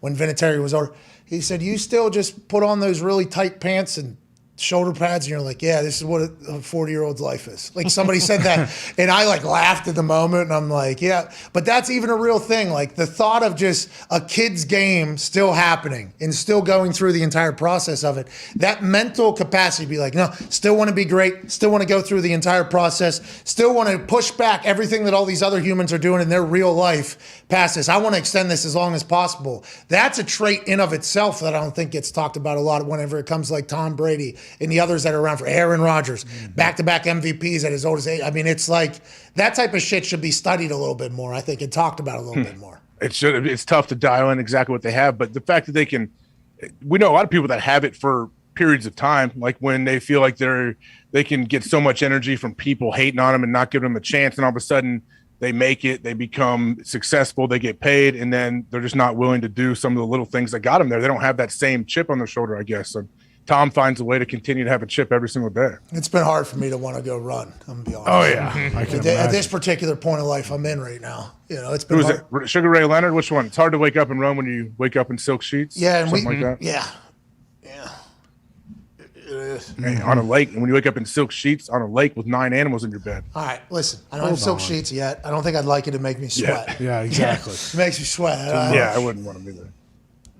Oh, you probably have them. Wow! I can't imagine what his thread count is. Oh, you got those 6,000. The Egyptian sheets, right? Yeah, in No, I would there? sweat right through those. No, I do have we have the ergo, so I can raise my head and my legs. Oh, shit. Hey, is it separated? Is it separated? Oh, yeah. It's got to be separated. Yeah. My sister's sleeping on a twin bed. Yeah. That's a twin bed. No, it's all one bed. You can't even tell. Okay. I had one of those. Controls. I had one of those for a couple months, and it's just like you have a twin bed, basically. Well, it's your like, leg this is the almost. worst. How would I pay the most money for the worst bed I've ever had in my entire life? This thing stinks. Yeah, your leg almost got sawed off, not to mention. Yeah, it was going up and down. It's dangerous. I'm like, whoa. Where'd you buy that thing? Health Side of the road? What was no? It was a What was it? It was the air mattress. Oh yeah. sleep number. Oh, it was a sleep number? Those are Yeah. It was an air mattress, is what it was. I don't want to get sued, so I will not say anything about those. Oh. Well, I'll say it. My experience was terrible. Yeah. It was bad. Why are you going to get sued? Why are you AJ? going to get their suing? Mine you? was similar. If I had slandered them, but I did have I have spent a few nights on those at different hotels, and I agree. I had a similar situation as you. I wouldn't let everybody know we are just speaking for our own experiences, Yeah. and we assume we were on the wrong beds of theirs. With that being said, fucking terrible. Get this thing out of my house as fast as possible. Well, beds won't come in a short enough time or whatever. You got to wait this amount of time. And then, by the way, disassembling this thing is an entire science experiment in of itself. So I'm sure there's great ones out there. I just didn't get a chance to experience it because the big one that was sitting up on the stage as soon as I walked in, the biggest, nicest one that got my attention. Shout out to all the car dealers that know I'm coming too, by the way. Just put that thing right up. Hey, you're gonna like this one. This is the worst deal in here, but you're gonna get some doofus. I bought a 3D television at Best Buy because of that. As soon as I walked in, they had it right on like a stage. It's like, give me that. The car dealer, boom, give me that. The fucking bed, boom. Give me that. Is that the best one? This is one you guys are promoting? Oh, yeah. Give me that one then. I assume that's the best one. I had a bad experience. There's probably others that are much better. Well, good to know. Sleep Number paid AJ Hawk $50 million to sign an NDA, and he's not allowed to say anything bad about him. Hey, I'm going to get $20 million of that $50 million NDA you just signed because my golf game is, hey. Oh, is it? How's it? What are you doing? Every day. Well, I'm a Callaway golfer guy. Bingo. I don't know if everybody knows that. That's all yet. you got to say. I'm a Callaway Oh, I golfer. saw the video. It's good. That club was from Aaron, by the way. But yeah. Was it just Callaway? Wanted to let you know here live. That was from Aaron. I got the same box. In case you're wondering. You want to explain people that didn't see your Instagram what happened? What? I wanted to wait. I'm glad you brought it up because I watched it. I was like, oh, what are you doing? No note? Wow, this has changed a lot. Hold on. I am not a Callaway guy. Hold on. TaylorMade, Adidas, TaylorMade, they're together, bud. Hold the phone, dude. I saw everybody on the internet get this same box. It's not just you and me. I didn't know this was coming directly from Aaron. Well, it might not. Yeah, we'll see. We'll ask her. This changes a lot. Okay, hold on. Oh my God. It's a great video. Hey, you got a pretty good pop. Pretty good pop. Top Yeah, he surprised me. The ending surprised me. Club's fine. Club is still fine. You can still swing with it. Very durable club. It is great. So Carbon wood. Oh man, carbon wood is the best in the business Why right don't now. you tell him what he did? For people that didn't see, why don't you tell him what Pat did? All right, let's run the video. Do we have the video? I'll send give it me over. 1 second. Yeah, I'll be able to send it over. There's, Just spit right in their face. well, hey, they So are spit you in a my Callaway? face. What do you mean? So when did you get that Callaway bag? Don't worry about it. I've been fucking working behind the scenes, pal. I hope you carry a tour bag. I really do. Like a big fat tour bag. That's a show bag. Come Please. on. I know. Don't you play with it? Wait, you can have multiple bags? Yeah. What do You're you so, think like, this uppity. is? Perhaps. What is your problem? You ever golfed before, dude? Jeez. Yeah, we use one bag for 10 years, the same one. I don't need to switch clubs back and forth. Well, That's very easy. Actually, if you ever walked, they actually just take all your clubs out of a bag and just shove it in another bag. For those that are wondering, this is what happened yesterday in the office. TaylorMade sent an incredible box to the office. Not Aaron. There's wood, there's metal wood, then there's carbon wood. I think that's what this is. So a lot of people get the. Oh, wow. A lot of people. Holy shit. Gorgeous. Oh, man. It was stuck. Huh? Look at that carbon wood. Get the fuck out of here, dude. Oh, right in Aaron's face. No, I'm a Callaway guy. Okay, see the bag? Take a hike, TaylorMade. Let's go. That's good internet, okay? Good internet, good answer, okay? A lot of people send stuff here and just expect, hey, put out a tweet. We sent you a bag of chips. It's like, okay, no. How about that? We'll just take the chips and don't tweet it. What do you mean? We did that. Yeah, sure. Shout out to Frito-Lay. Yeah, Thank you, Frito-Lay. Wow. They were very, very good, but they have a whole message. They're like, make sure you add us and use the hashtag this. It's like, no. Nah. Okay, that's literally. Did your TaylorMade box have one of those, though? No, there was no message like, hey, this is from I know. your friend. That's why I don't. That's why I know there wasn't. But I'm saying there wasn't like the card that said, hey, make sure you hashtag this if you post about it. So he's not 100% either. That's from AJ. Yeah, or from Aaron. You don't know. Or Shofsky. No. got I just one. know. Did Aaron sent him that? Did Aaron send it to Shofsky? Who? Dane? Yeah, Dane I got don't know. one. Maybe he did give names. I'm not. Maybe it's not. I don't know. I'm just saying when people would ask me for my address and how it all timed up. It's a speculation. Seems like it was. So Dane, all right, if we start piecing things together here, that was definitely from Aaron. See, Did Ed reach out? Did Ed reach out for an address? I didn't give it to him. Okay, here we go. Doesn't matter. He That did, would though. make more sense. Ed text you? Yes. He did. He asked Ed, Aaron's marketing guy, texted you for your address, and then somehow, like 5 days later, this club showed up. Bro, shit shows up here every day. Yeah, okay. I don't want to say It's not your fault. It's not your fault. No, yeah, it sounded like you're saying that it is, though. There was no message, hey, this is from Aaron Rodgers. Nope. Please treat this with a little bit of respect. Normally, it's some marketing dummy just saying, we'll send it over to the idiot in Indiana. They'll take a picture of it. They'll put it on there. They'll do their entire thing. Which? Like, that same company that reached out for the information and we didn't send it back, they sent us a Wilson basketball. Hey, listen, will you use this hashtag and tweet about how good this basketball is? Hey, I'll go fucking buy the basketball. Okay, stop sending us stuff. So I'd like to let everybody know. Listen, I will. If the greatest ball thrower of all time, okay, a guy that put on a show in the match, is pumping that product right there, I'll pick it up out of the trash. He's definitely pumping the product. By the way, he 100% pumps the product. He's a tailor-made guy because he's Adidas. So even if he didn't give them the address to send it to you, he still pumps TaylorMade big time. Well, that's on him. I don't care. He pumps State Farm too. I fucking hate them. So I mean, that is he does his. By the way, State Farm I've heard is pretty fucking good insurance. What? Great insurance. It's pretty good insurance or whatever. But once again, from the marketing side of things, oh boy, I'm in pickle. No. Aaron wouldn't have seen it. Doesn't follow me on Instagram. Wouldn't have seen it. It was only on Instagram story. Boy, I've never seen you so excited too. You picked that club up. You're like, oh man, I'm gonna launch this thing. Bro, it's because Callaway has been like fully. You know, like, they're all in. They're like, hey, listen, we're excited. Like, we want to be a part of this whole thing. The journey to take AJ's 20 million. Like, we would like to be a part of it. I'm like, yeah, okay. I'm a TaylorMade guy now. Well, they sent that club to 1 million people. Yeah. They did, but who directed them? Who told them to send it to each person? You tell me, dude. I don't know. I honestly don't know. It's very well possible that Aaron has no idea that either of us got that. Okay, so it's not from Aaron. Yeah, so okay. You're so just, fuck off. You're just spinning bullshit. Yeah. Maybe. Let's get to a break, dude. I'm saying. I have no problem admitting if I'm wrong. I'm not saying I'm wrong, but if I am, I'm okay with it. And me too, by the way. You're wrong either way. You know that. No, I'm not. I could go pick that TaylorMade carbon wood right up out of the trash. Damage is done. Damage is done. That's like if they say, "Oh, Pat McAfee is arrested for being a pedophile," and then the next day they retract it and say, "No, he's not. Damage is done." I don't know about that. Very similar, dude. No one cares about the retraction. No one cares about it. It's on page 9. But how do you even put those two? That's your problem. You know, that is the problem. Are we supposed to go to break? Guy's a psychopath. Yeah, then you say something like Absolute that. psychopath. What is your problem, dude? What is your Sorry, problem? I'm trying to paint a picture and show you like what is happening, going on right now with your TaylorMade situation. Hey, thank you for being such a good example giver. You know what I mean? And thanks for Thank painting the picture in such a clear manner. With that being said, I still, to this point, have not been informed that that was from Aaron. I thought it was from a competitive golf outfit. Trying to win you over. Bingo.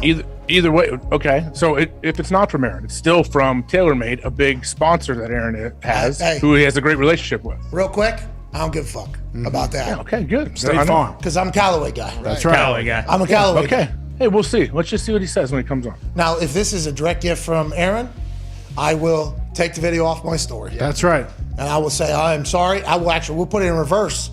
And then it didn't ever happen. Well, It's like either you way, good pulling out content. Aaron respects good content. Yeah. What are you gonna do about the shaft you smashed in half? That was an idea, and I chose not to. That's right. That is right. That was floated out there, Yep. you know. Just in case. That was my first time seeing it, So though, in the real video. quick though, real quick, if when Aaron comes on, can we just at some point? Obviously, we have a lot more to talk about. At some point, you got to show him the video. All right, next Aaron Rodgers Tuesday, we'll do that. This time we got too much to talk about. We got to take care of all of that. We'll answer some phone calls on the other side on the 5-Hour Energy phone line, 1-833-4-McAfee. AJ, I'll tell you what, you never cease to amaze me with your toxicity, pal. It's unbelievable. Thank you, pal. You too. No, that's not. Yeah. That's not accurate. Like you call everything toxicity, so like just move on. Well, you only hear that because most of the shit that comes out of your mouth is toxic. So, when you hear me speak about toxicity, it is normally every conversation with you. So that I could see how you have that narrative about me. I could see that. All right. I will bite my tongue. Yeah, you're a real piece of shit, About dude. time you bite your You tongue. are. I don't think so. We're back in 4 minutes. See You guys then. are so mean. No. Shut up, dude. You are. That was a little mean. Feel like you can speak here, please. Honestly, keep it going. Oh, no, I'm great. You guys are the best. Oh, Shut up. Thank you, AJ. Thank you. all right, we're back at 4. Jesus.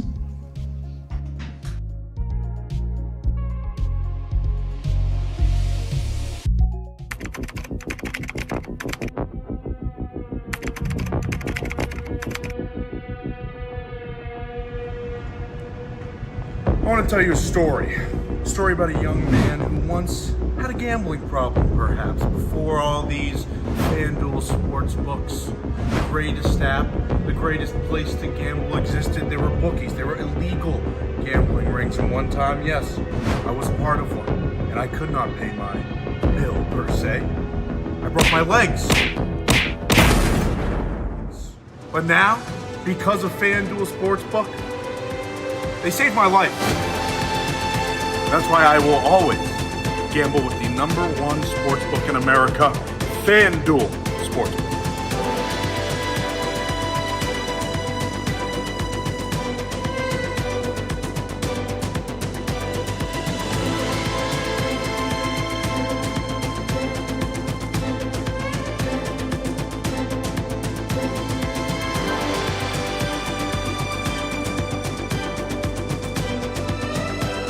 I have a surprise, obviously. That's what this show is all about.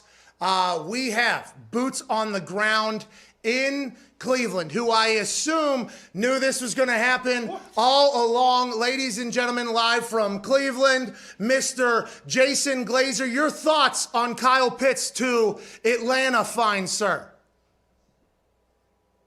Oh, there's a delay. Well, first and foremost, Pat, I'd like to say, hey, listen, thanks for having me. Cleveland is beautiful this time of year. Granted, it does smell like a mixture of poop and diarrhea and sewage. Jesus. It doesn't smell great down here. Jesus. But I'll tell you what, 27 years in this thing, I fucking live for the draft. Love being down here. Love being into Cleveland. But yeah, Kyle Pitts, listen. What do you want me to say? I knew this 2 weeks ago. Really? I mean, do we need to do this whole fucking song and dance? Okay. I'll give you guys 1 through 32 if you want to know. Do you want to have fun? That's nice You of want you. to not know who's going?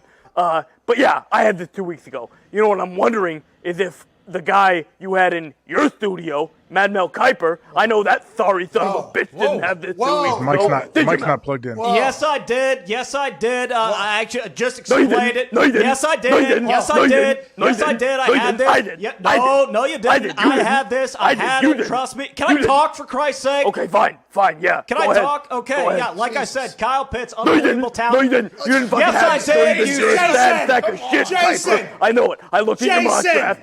Jason, please relax. Oh my God. Had no idea it was going to get like that. Sorry about that, Mad Mel. Obviously, there's a little bit of content there. He's saying you don't know your ass for a fucking hole in the ground, though, Mad Mel. How do you feel about that from Jason Glazer live in Cleveland? Well, classic move. Glazer looks like he's getting ready to go to a goddamn titty bar or something like that. I mean, dress up, pal. It's the NFL draft. Look at me. I'm dressed to the nines. You look like an asshole. I mean, get him out of here, can we? I mean, is he going to stick around? Can we get him the hell out of here? I think is his microphone still on? Jay, can you hear us? Jay, is everything good back there? Listen, fuck you guys. I'm out of here. I'm going over to the Rock and Roll Hall of Fame. I'm going to hang out with Dee Snider and Twisted Sister. Are you serious? Okay, Jason, sorry. Thank you so much. And ladies and gentlemen, Jason Glazer. Thank you, Jason.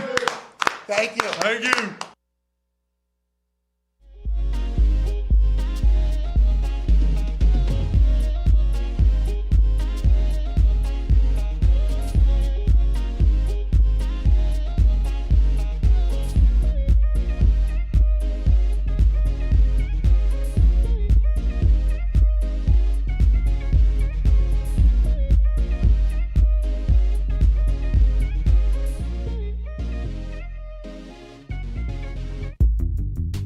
Welcome back. Welcome back to the Pat McAfee Show. Was informed of some news on some actions of mine yesterday. Certainly changes some things, but we will power through on this Aaron Rodgers Tuesday, January 25th, 2022. To my left, the ever-toxic AJ Hawk at it, baby. Oh, no. jeez. Oh, what was that? We lost him.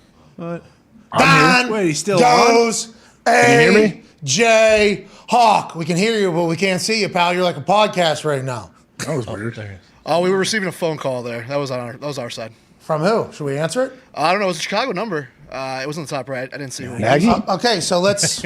I don't know if Nagy has a Chicago number anymore, Baby comeback? or if anything like that. We do have some breaking news out of Chicago and Minnesota. Chicago Bears have hired their new GM out of the Kansas City Chief organization. Was once a player for the Bears in training camp. Did not make the team. Ryan Poles is now the GM for the Chicago Bears, the fourth largest city in America. Third largest city in America, fourth largest city in America. Didn't Phoenix just pass him or Houston? Phoenix. Actually, is it's fifth. second. We always say it's third. New York, LA, Houston, There it is. Chicago. Boom. No, it's the third? I'm pretty sure it's the third. Whatever the case, top four cities Hell yeah. in size, We're done. a loyal fan base, No private jet. a team that has not had much success for some time. The people in the Midway section there on the Gold Coast of downtown Chicago have just learned about this guy's existence probably yesterday or 2 days ago. He did fly commercially. The McAfee family picked him up in a rental van to get him there. Zito, the new GM, Ryan Poles, former player, he'll be tasked with hopefully bringing a winner back to Chicago. Your immediate thoughts? Is it bad the Bears just keep wanting to be the Chiefs, like nonstop, like with Nagy now this, like they can't get over it? It's not just the Chicago Bears. Every team wants to be a successful franchise. This was like when New England, any player that was cut from New England would normally not clear waivers because everybody in the NFL would think to themselves, if this player is good enough for Bill Belichick, he's good enough for our team. Coaches, the same exact thing. So I would assume success is going to continue to breed that type of operation. Congrats to Ryan Poles. Yep. AJ, did you know this dude was a human? I had no idea this guy existed, and we actually said this last week. Some of these GMs are going to get hired that we have never heard about, and we can't judge it until what, like 5 years down the road right now? Yeah, we have no idea if this is a good hire or not. I was not aware of him. What was his title with Kansas City? Do you know? Player personnel. Yeah. Yeah, that's usually a natural step. Hopefully he's good. I don't know. Now he's tasked with hiring the new head coach, right? Is he obviously will have big say in Caldwell's that. in the building right now. Jim Caldwell's there. They interviewed B-Flow, I think, last week, and they said they wanted to get the GM first before they get the head coach. If Jim Caldwell's up there, and then Ryan Poles and Jim Caldwell have good relationship, because why wouldn't you if you're Jim Caldwell or get along with Jim Caldwell? What if the Bears get a winner? Hey, good luck. Good luck out there, Bears. The Minnesota Vikings have also hired their GM. There was 3, I think, GM spots open. 2 of them have now been filled. What an interesting world, because there's only 32 of these positions. Ryan Poles goes to Chicago, and every single year, some GM will get hired that inevitably goes on to lead a terrible organization. Somebody's going to have a bad draft. Somebody's going to set a bad culture. Every time you hire somebody new, though, there's this fresh wave of optimism that this is going to be the one who turns everything around. The Minnesota Vikings have... We don't have the... Well, there's really not really a tweet. There's this one right here. Ryan Poles was the leading candidate in Chicago, and the Bears are hiring him. Kwesi Adolfo-Mensah was the leading candidate in Minnesota. Right. They will huddle, but may move quick on him as well. And remember earlier today, Ian Rappaport said that he's probably 2 hires are going to happen back-to-back pretty quickly here. Yeah, and he was, the guy from Cleveland was the only other finalist besides Poles. So it's simple subtraction. So congratulations to Adolfo, right? Kwesi Mensah. Yeah. Zito just said, who gives a fuck about who the general manager is in Minnesota? Jeez. Who gives a fuck about who's the general manager in Chicago? Here we go. We wish everybody luck. The big news right now, Sean Payton is out of New Orleans. Ian Rappaport is reporting. Sources have told him that Sean Payton has informed the Saints Hey, he's stepping away. Hey, I got a Netflix show coming out. You guys are negative $71 million for the next year's cap space. We don't have a quarterback. This last year without Drew was a nightmare. We had to cut like 9 players before this season started. We didn't have a quarterback. It looks like you guys are going to have to cut another 20 to 30 players to get under the salary cap, even though it's the highest salary cap in the history. Sean Payton stepping away from the Saints. I don't know if this is forever, but hell of a run down there in New Orleans, Sean. Wow. Thank you, Sean. AJ, your thoughts? This is a great job that just opened up too. Are they going to hire from within, or do you think they look and go get someone that's out there right now? Great job. Elaborate. Talking to me? Yep. I'm asking if they're going to hire from within, or they're going to go out and get, start interviewing B-Flow and all these guys. You said great job, though. I'd like to hear why you think it's a great job. Just because the Saints have had success in the past and they have a good defense? Oh, yeah. Yeah, I think their defense is solid. I know they have some cap issues, no question. But I think when you look at organizations to coach, because largely of what Sean Payton and Drew Brees have done to revitalize that whole place, I feel like it is a good job. They're both gone. The Saints obviously have a storied franchise. They beat a team that I was lucky enough to be on in the Super Bowl. Obviously, the city and the state and the region absolutely love them. But whenever you're thinking about desirable positions, $71 million over the cap is... that is so much money. I don't know how you get under there with still having great players. Now, is that $71 million with maybe Taysom Hill taking $40 million instead of what he's maybe getting at $15 million? Maybe there's some, what's Taysom's number? Yeah, I don't know. Because it could go up to 40 if he was to play quarterback, but it's also at 15, I think, if there isn't a chance he doesn't play quarterback. I understand that New Orleans is an awesome place. Hey, love the Bayou. Oh, yeah. Love it. Come on. I love football. I love everything about it down there. I like the culture. I like the vibe. The Superdome is obviously so loud. Ooh. As is the Silver Dome, brother. Yeah, that's right. But, it is so loud. It's awesome. There is nobody that's going to want to go in there with a set, unless it's like their first head coaching opportunity or their only opportunity they've ever had. You are handcuffed immediately. And I think that went largely into the Sean Payton decision here for next year. On Spotrac, Taysom's cap hit next year is 12.3. Do you think about it as maybe a better job if Tom retires and it's the worst division in football? Oh, yeah, because the NFC South had Ben McAdoo. In Carolina. He's back. Artie Smith with Matt Ryan. Okay, that seems like to be the new leader in the clubhouse almost. Yeah. Oh, yeah. And if Tom, B.A., and everybody basically in Tampa is gone, you would think they would have to do a rebuild of some sort. They have a great cap guru down there in Mike Greenberg, so maybe it is a nice place to get into, but you're playing with half a football. That is no money. That is... I don't even know how you get that much over the cap. Yeah. I don't even know how that's even feasible, and I assume they'll be able to do some salary cap gymnastics, but that's handcuffing whoever goes in there. And how long are they fucked for? Is it just a 1 year, we got to kind of bite the bullet here, and this team is going to, we're going to look much different, or is this a multiple year thing where they're going to be fucked regardless of how high the salary cap gets? That's going to be something that a lot of people are going to ask their questions, but Sean Payton out is huge news, AJ. It's huge. Do you think people that they bring in to potentially interview are almost going to be interviewing the Saints themselves? And be like, no, if I take this gig, I need to know that I have a chance to win within the next 5 years here. Hey, let's talk about it. All right, this place is awesome. A head coaching opportunity. There's only 32 of them, but it feels like we're going on the field with a lot less tools than everybody else. It just feels like we are up against it, but there's some coach that'll go in there and embrace that. The way they'll do their interview is, like Brandon Staley, he naturally just says all of the coach speak, naturally. That's why everybody thinks he's going to be a great coach. There's somebody that's going to go in there, though, and just be like, I don't view it as adversity, I view it as an opportunity. Okay, we have the ability to maybe build a roster with people that are paid less, but that chip on their shoulder will be able to unite them. And then whenever we get a chance to add to that with superstars, we'll be able to bring the Saints all the way back to where they were when Drew and Sean were running. And we'll make sure that this Saints franchise is one that is remembered, because not only when times are good, but when times were bad, we were able to withstand it. Just like the people of New Orleans in this region, we were able to go, some coach will go in there and give that entire spiel because they can get paid $5 to $6 million being a head coach as opposed to $500,000 or $700,000 as an assistant coach. There's going to be somebody that wants to go in there. But whenever you said this is a great job, my immediate thought was, I don't know if it's necessary, if you start stacking it up against other jobs that are maybe open. Nobody with an open coaching position is going to be a great spot.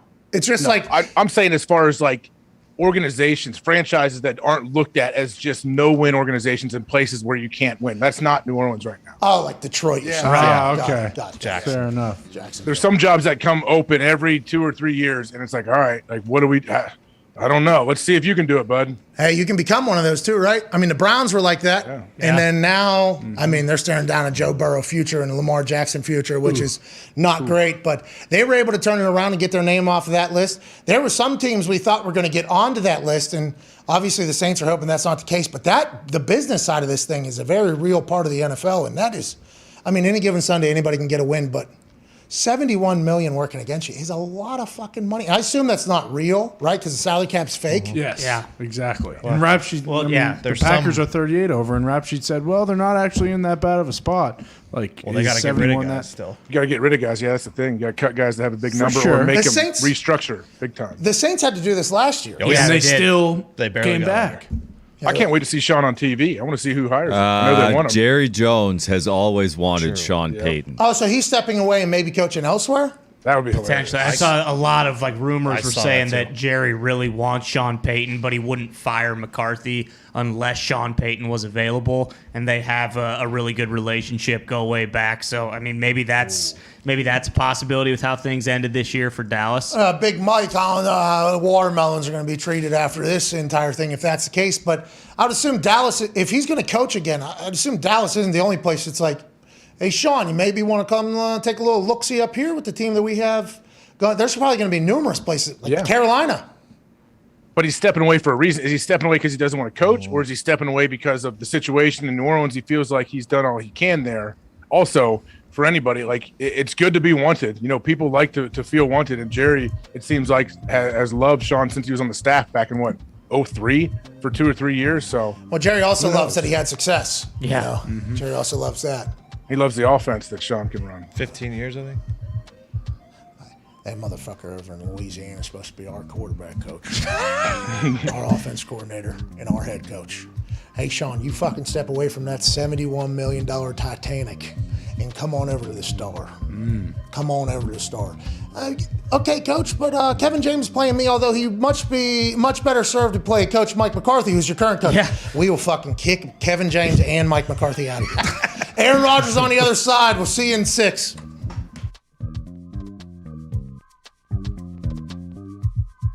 So today, flying down to Nashville, doing a podcast with the boy. Hey, let's go! Then obviously got SmackDown tonight. I'll probably talk some shit to the crowd.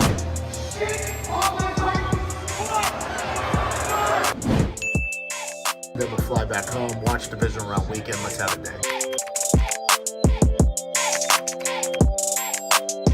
Thank you to Bloomberg for the article. It was really nice spending 50 minutes with that guy. Is that all? I mean, I expected a little bit more out of that article, but listen, these macaques are fucking incredibly intelligent, and they are ruthless individuals. She'd be your mama. Yakai had a crew for her coup to get to the top. Ain't nobody gonna come topple her after what they saw her just do. She just took out her fucking mom, dude. Someone from the nature reserve saying, hey, look, we're going to have to go fucking put a bullet in you guys' head. We can't have these monkeys going Yakai. Can you imagine if the other macaques get wind of this? There might be 2,000 macaques heading to this nature reserve. Here we go!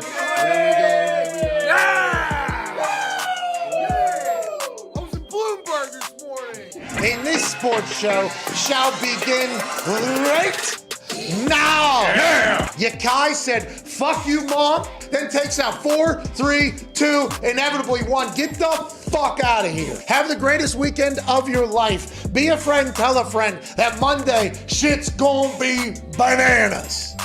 That felt pretty good. See you all. Bye. All right, this is a Betty White challenge. Every one of these particular hot dogs that is sold today, the proceeds will be donated to further brand. Betty White loved animals. Bunch of hot dogs for the dogs. Make sure you tell the boy that we said if someone doesn't sign the boy in the next 2 weeks, the boy is always welcome in New England.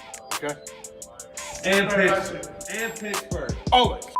Yeah, I'm in my element, flow is like water, I'm forced through the fire, I'm feeling like gold. Gotta stay grounded, stay down to earth, following God and you grinding, you do as you told. I don't work to make you like me, but I'm front and center, word to Spike Lee. And God came in a nick of time, they think I'm crazy, but I might be. Let's run it up, run. Welcome Good to fucking meet you in person. Hey, teeth are whiter in person. Hey, I'm fired up. Let's go, Pat. Let's go!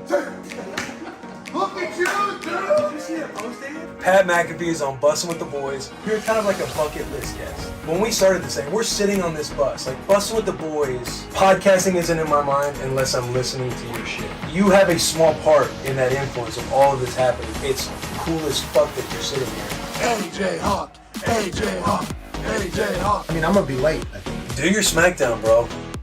When just like the macaque monkeys, the top of the pyramid can be shifted. Is there any singular honor is better than that? And you say stupendous, you better give it the proper accolades. I've been Googling, I've been searching. What is the proper definition of stupendous? Is that a dictionary? You're damn right, they still exist. Amazing, astounding, marvelous, astonishing, phenomenal, breathtaking, smashing, superb, fabulous, fantastic, tremendous, wondrous, monumental, mind-blowing, terrific, radical, colossal, dynamite, staggering. All of those words are the definition for one word, and that is stupendous. And social media, you read also Monday Night.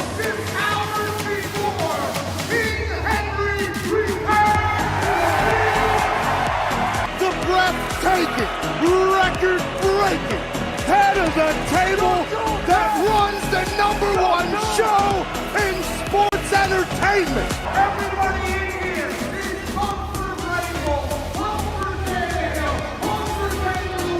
except for one stupid person.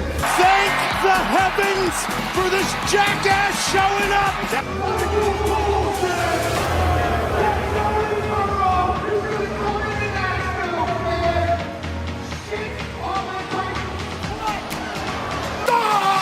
Oh my God, no! Did Sammy poop his pants?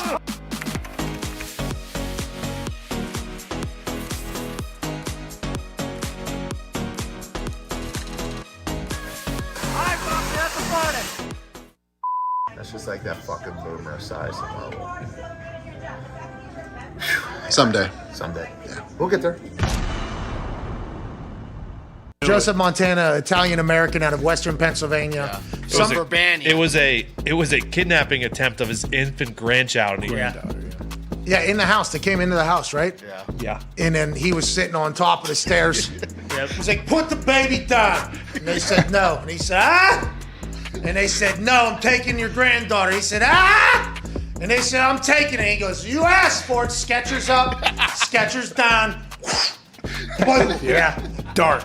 There's no way. Then he ran down the stairs, and the baby caught the baby, caught the granddaughter after the beak of the lady that was trying to snatch the baby. Passed out. It was like one of those, boom, and they like dropped it. And Joe Montana, he actually slid down the stairs. Head first. You know, how, like that, how people surf almost down the stairs? He did that and caught his granddaughter like this, and then he picked up the ball, and he actually put foot on kidnapping suspect, called the police with his Bluetooth and waited there. Unbelievable. That's fucking Joe Montana. The Pat McAfee Show. There'll be no rules for our guests, for us, for the things we can talk about. Speaking his mind I've never had a problem expressing my opinions or my thoughts or anything like that. while being relatable. I haven't had that manufactured fake-ass celebrity that a lot of people have whenever they go on those big networks. I've had a chance to really build my crew, build my following, build my audience. And ridiculous. What am I supposed to do? So I'm supposed to look at something that I can definitely afford and say, nah. Is that what I'm supposed to do? The Pat McAfee Show starts in 3, 2, 1. Hello, beautiful people. It is hour 3 of this Aaron Rodgers Tuesday, January 25th, 2022. Let's get right to it. Yeah. The boys are here. Hammer Down co-host Tone Diggs is here. To my left, your right, college football national champion, Super Bowl champion, Ryder Cup champion, a man who had 31 tackles in high school in 2 different games for the Centerville Elks, all-time leading tackler for the Green Bay Packers, a man who's never had a concussion because his jaw and head are too damn thick, AJ Hawk, in joining us. A man whose words are highly criticized every single time they happen. We've been very fortunate to chit chat with this guy for every single Tuesday of the last 2 NFL seasons, back-to-back MVP years. This season coming to a screeching halt much earlier than any of us could have expected on Saturday night. Just days later, with numerous questions to be asked about his future, his life, and all of his opinions. Ladies and gentlemen, the reigning, defending, undisputed MVP of the NFL, Aaron Rodgers. Yeah! What's up, dude? What's up, dude? Hey, you look good in that blue. Yeah, I got some beef with you, bro. No. All right, go ahead. Why are you trying to dog the best golf brand in the business? Well, when I send you over a new carbon wood driver, and then you're gonna dog it on the air? I didn't know it was from you. I didn't know it was from you. There was no sign, no letter that said, "Hey, this is from Aaron Rodgers, a man you have great respect for. This is his club." I didn't know that. I didn't know that enough. I thought it was just from TaylorMade, and I seen 30 of them sent out to a bunch of people. I didn't know this was specifically from you. That's on me. It's a great club. Ooh. Love it. Hey, this is great gift. One of the best gifts I've ever got in my life, I think, man. It's gonna hit a ball a long way, Aaron. It's gonna hit a ball a long way. It's better. I didn't know, dude. I honestly didn't know. I had no idea. I'd seen them all over the internet. I appreciate you sending that. That's very, very nice of you to share the wealth with your relationships and partnerships and sending one over here. And this is probably going to help me take $20 million from the asshole, on the far right side of the screen here, AJ Hawk at some point. Let's talk about life right now for you. It's obviously, anytime a season comes to an end, it comes out of nowhere. And Saturday night in Lambeau, with the way the weather was, with the way your team was, with everybody getting healthy, obviously, that's a drastic ending there. Your thoughts here a couple of days later on how it happened, why it happened, and where you're at right now, you think, mentally? Yeah, I mean, it's difficult. Anytime the season ends, it's always abrupt. Definitely felt like we had a special team this year, be able to make a Super Bowl run. So it's frustrating to go out and play like that. Especially when our defense returned a couple guys, they were playing incredible, keep them out of the end zone. And then offensively not get it done and special teams not get it done was disappointing. So, definitely a quiet locker room after the game and the eeriness, as you both know, of going back in the locker and having guys kind of clean out their locker and moving on and the uncertainty of next year with so many people on the team. Definitely adds to the feeling. But I think, when the numbness and the sadness and the frustration wears off, it allows perspective to start to fill the void and gratitude and appreciation. And I'm waiting to feel those feelings. Well, first off, when do you think those feelings may come? And also, going to that game, you guys came out of the gates on fire, went down, scored right away. That was the last time you were able to score. What did San Francisco do defensively that was so good? I know we like to talk about, you guys only scored 10. There's a reason. I mean, San Fran's a hell of a defense. They're a hell of a team. So what were they doing? They got a great defense. I think they stopped the run first, and they did a good job stopping the run, and then they got after us in the passing game. They did a nice job of, mixing the coverages up, bringing some pressures. But, we didn't protect specifically great. We had a couple opportunities to hit some big plays and, didn't make them. But they stopped the run. I think that was something that they didn't do on the first drive. We were able to kind of move the ball. I don't think we had a third down on the first drive, and then had another good drive going. Fred had a nice punch on the ball to create a turnover. And we just couldn't quite get back in the rhythm, myself included. Couldn't quite get back into a rhythm offensively until the long drive, got down there, had a penalty, and then couldn't get the ball in the end zone. And obviously sputtered in the fourth quarter and had a punt block, and that was kind of all she wrote there. I assume you psychoanalyze everything and try to, and I don't even know if I said that word right. I know it sounds like that, whatever the word is, and I think you understand what I'm saying. Shout out to TaylorMade, by the way. These drivers. So good. Oh, my God. Carbon wood, dude. Oh. Fucking bomb time. Yes, man. Bomb time, dude. But what your body double, Phil Mick, I think, uses the carbon wood now. So. Oh, I thought he was on Callaway. I was actually told strictly that Lefty's a Callaway guy just like me is what I was told. But well, he used to win the PGA Championship. He used the TaylorMade baby driver. So Okay, well, I was lied to a lot, it sounds like. And that is probably going to continue to happen to me. And I'll just continue to try and learn and get better from it. But boy, this fucking carbon wood. I was hitting balls down the middle of the street yesterday. It was freezing cold. Still going, dude. That's right. Mm-hmm. Still going. I mean, nobody knows if it'll ever stop. Might have a 900-yard drive. But let's talk about fourth quarter there. I'm sure you've looked back at it. There was a couple of times after the blocked punt to go out there and make a play. I'm sure somewhere inside of you, you're like, okay, this is what we do. This is what we have been. We've been able to go out here and make these types of things. And anytime a situation or a game ends in the way it does, especially with you at the helm, that's going to bring out all of the haters, all of the stats, everything that is, people are sitting on Throw Rogan, for weeks waiting for that moment. That was trending alongside COVIDiot and everything. Why do you think maybe the rhythm wasn't there? And why do you think the results of you not having success bring so much happiness to so many people? Do you think it's strictly because you're an immunized son of a bitch? Do you think it's because of any other reason? Or what do you think it is because of? Well, that's like 5 different questions. Yeah, just take it however you need to. Well, yeah, there's obviously some plays that I wish we'd executed better. You knew this was in the mix. There were a ton of people tuning in, rooting against us for one reason and one reason only. It's because of my vaccination status and them wanting to see us lose so they could pile on and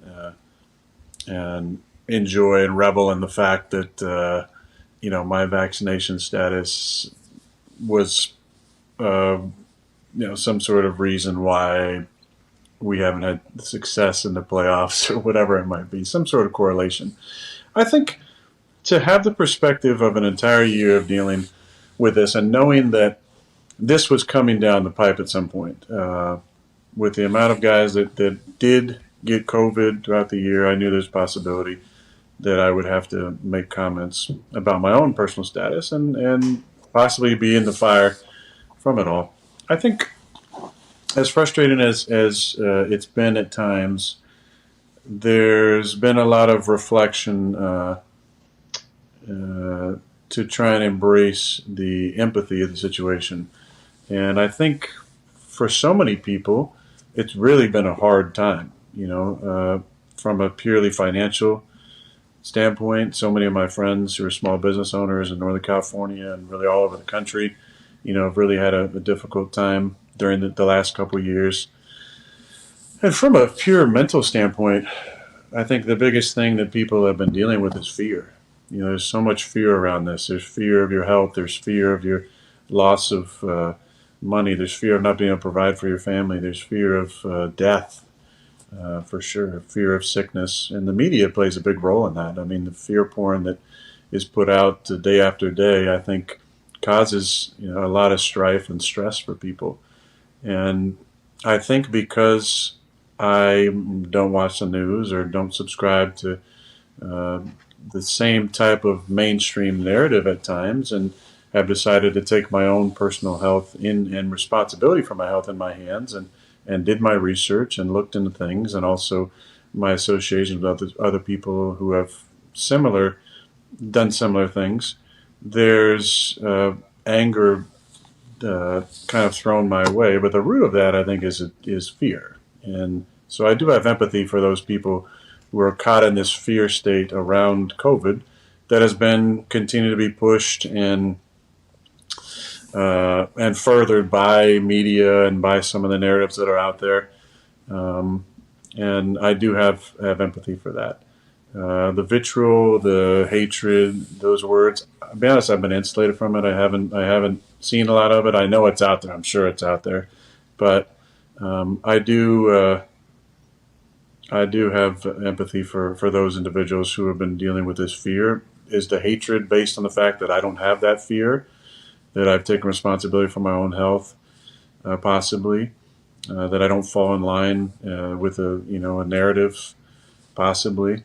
But I will say I don't believe that hatred and fear and name calling and any of this stuff is going to get us out of this pandemic. It's going to be love and connection and actually conversation and debate and information sharing, and not information sharing that's fact checked by the same individuals who are running the pharmaceutical industry. Whoa. Which is a lot of the, when you look into some of those connections, it is interesting to see some of the connections between fact checkers and boards and that's too bad. I think if anything, to sum up this long answer, I realize that I've been divisive this season by my vaccination status and by my willingness to talk about it and to talk about the research I've done and my own opinions, and it's part of it. And I take accountability for that. I've never wanted to be a divisive, polarizing figure on this. I want to encourage people, inspire people to think for themselves, to take their health in their own hands, to realize this is a pandemic of health, not the unvaccinated, a pandemic of health, and encouraging, inspiring people to take their health in their own hands and to make healthier decisions and to think about what they're eating and what they're putting in the body, and that their health is their own responsibility, as much as mine as my own responsibility. And hopefully I've inspired people. I'm sorry for those that think I'm just a divisive, polarizing individual, but my goal has been to inspire people to take their health into their own hands. And I hope that there's enough people, and I know there are, because I've been hearing support from all over the country and world really throughout this time. But I hope people continue to turn off the fear and do their own research and take care of themselves and their own health, and I hope that we can move past a lot of this and actually connect instead of continue to divide. Hey, that was nice. That was well said. Yeah, I mean, I'm sure you have plenty that you want to say you will over the next couple months as everything plays out. But as far as your career and everything going on with that, I know you want to take some time, whatever. Like, what factors go into your decision making when you sit there and you try to figure out what your future may look like? Is that, well, you got to wait till you get back to the beach house, throw on some Neil Young, and just hang out on the beach and figure out what's going on? Or what factors really matter to you? Oh, good one, H. Had a baby. What? I'm glad I'm up to date on my pop culture so I can understand your reference there. Oh, nice. Probably not wearing the Chuck Berry shirt, but yeah, I think some of the factors are the direction of the team and the organization, and how I feel like I fit in the future mentally. Do I still have the passion, the competitiveness, and desire to keep playing? And I think it's a feeling that you just kind of know once you feel the off season has started. When you're a competitive, hyper competitive individual, you also probably want you dream or think about what the fairy tale ending is, and it doesn't mean Super Bowl necessarily, but that's a pretty damn good fairy tale. Not many people have been able to walk off like that. I mean, Peyton did, and John Elway did, but not many people have been able to do that. And so it comes down to more just how you're feeling. Can you still play? Do you still have the same commitment and enjoyment with the game? And do you want to sign up for the grind again? And I think the only way of knowing that is to probably get away from it for a little bit, let your mind clear, and then think about it. And think about the enormity of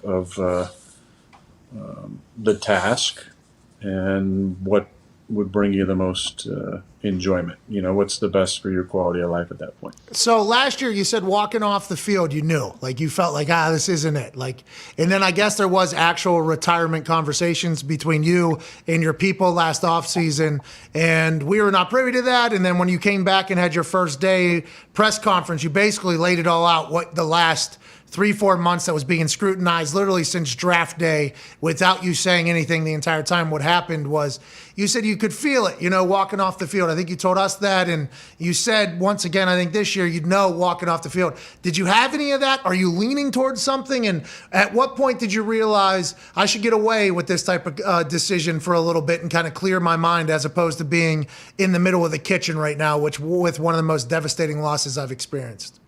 Yeah, I mean, I think that's the biggest thing. When you, I felt like I would know if we're in the, in the Super Bowl at zeros, what the right thing to do was, but not in the divisional round. In a game we felt like we were going to win, and that so it's a different feeling. I think even if we had made the Super Bowl and regardless of the outcome, I think you have to get away from it and not make an emotional decision and take time, because the enormity of the commitment to return or the decision to walk away, I think warrants ample time to contemplate and to communicate with, friends and loved ones, former teammates who've moved on, current teammates who are still playing. I think you have to factor in all of those different bits of information, and then kind of see what it feels like intuitively inside of you, and then make a decision and go with it and move forward. I think the thing that I will say is that it won't be one thing I would not do, 100% would not do, is retire and then come back a year later. Like, that's just okay. I don't have any desire to do that. That makes no sense. I feel like I'm at the place relationally with the Packers, in a really good place, especially with Brian, and the way our friendship and trust has grown, where the GM, where good. Yeah, where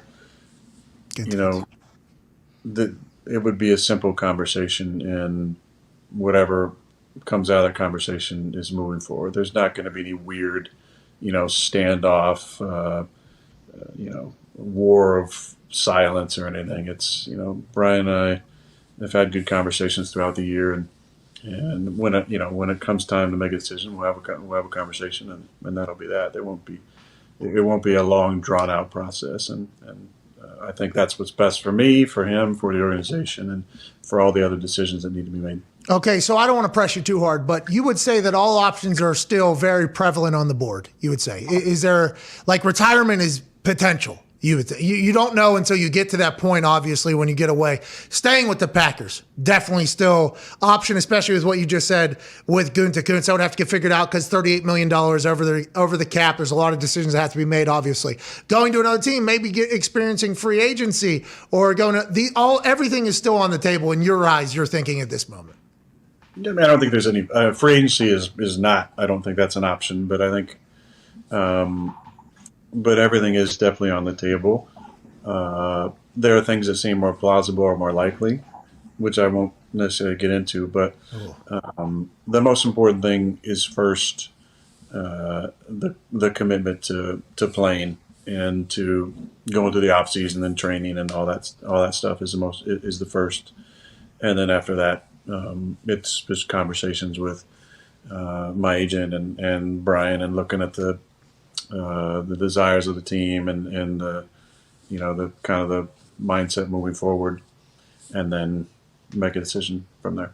There is numerous cities that just obviously assume that you're going to be their quarterback next year. And it sounds like, if I'm getting your words right now, you don't even fucking know if you want to commit to being a player, because the offseason workouts are a nightmare that people don't see. They see pictures of you singing Taylor Swift. They see pictures of you jumping off a waterfall. They assume you're doing copious amounts of drugs all over the place, maybe. But the work that it takes in the offseason is a very real one. And you're trying to figure out right now in your mindset whether or not you want to commit to that, which then leads to obviously a fuller commitment of the entire season. Am I getting the state of Aaron Rodgers correct right now? Well, I mean, I'm not the off season. No, I'm not really thinking about that. I mean, the off season has definitely my desire to be a full-time participant in the off season is, I just don't think I need that. I think what I need for off seasons to continue playing is working,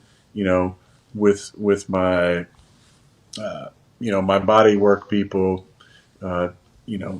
training where I like to train in Southern California. That to me gets me in the best position to go out and perform at the highest level. And mentally, I think that's the biggest thing is what puts you in the right mindset mentally to come back and be your best self. The grind that I'm talking about is the grind of the season, and all the different hats that you wear as a starter, as a team leader, as a face of a franchise. you're taking on that. I remember Farby talked about that when he retired in 2008, and I revisited with him a little bit one of the last times I saw him.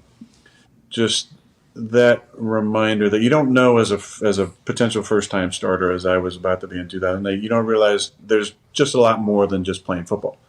There's the weight of the organization, and it's great. I mean, it's the opportunity, to lead and to be counted on. But there's a lot of other different hats that you wear throughout the year that are stressors, and are a part of the job, naturally a part of the job. And I think when you take on the role of being the starter, you take all that on and you embrace it.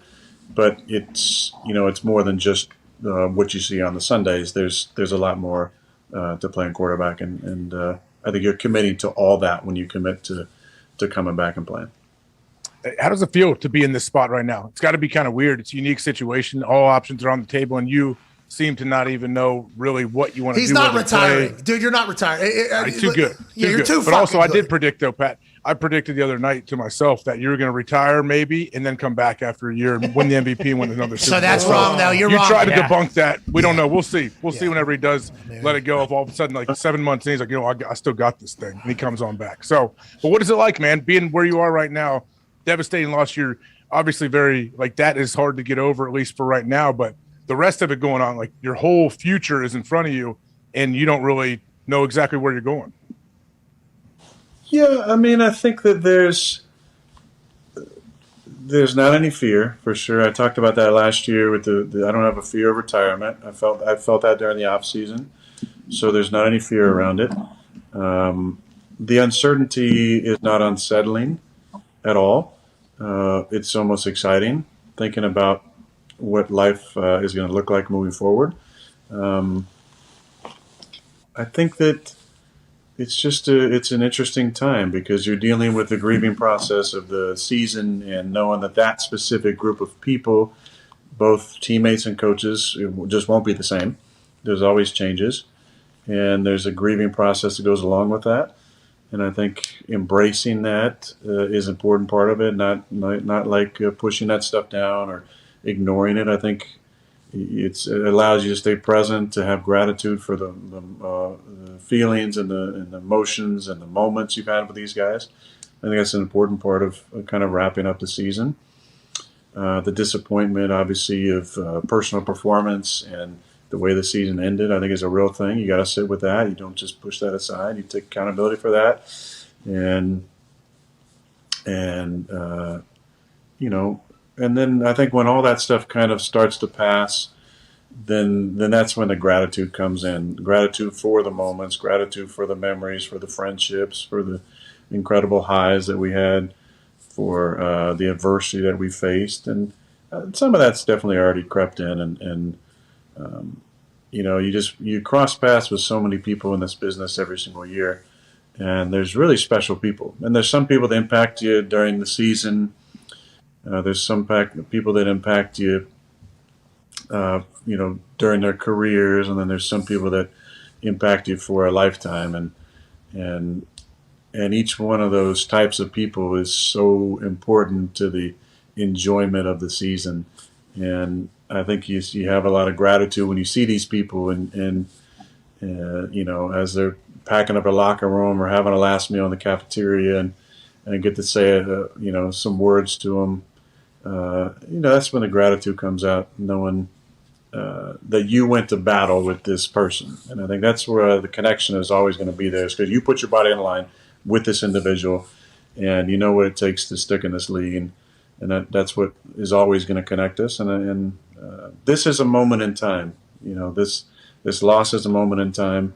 It's a moment that will always be disappointing, but the friendships can surpass those moments and outlast always longer than those specific moments in time. And I'm very thankful for the friendships that I made, the new ones and the deeper and meaningful ones with with some of the older guys. Yeah, the locker room is such an incredible experience. People talk about that is what they miss whenever they retire. Like those moments either after a win, after a loss, on the plane, in the locker room on a Monday or Tuesday, either pissed off or happy about something. Everybody always chats about missing the locker room and missing their teammates. For you, if you had to look ahead here, and I know it's difficult to do, especially with all options on the table, do you feel like there's going to be a lot of, constant, like you might make a decision and then the next day it's like, I don't know if that's the right one? Or are you somebody who, once you get a feeling from the universe, it's like, all right, I'm going to stick with this one. I'm going to go with it. Like, how do you view the process coming up? Are you going to write down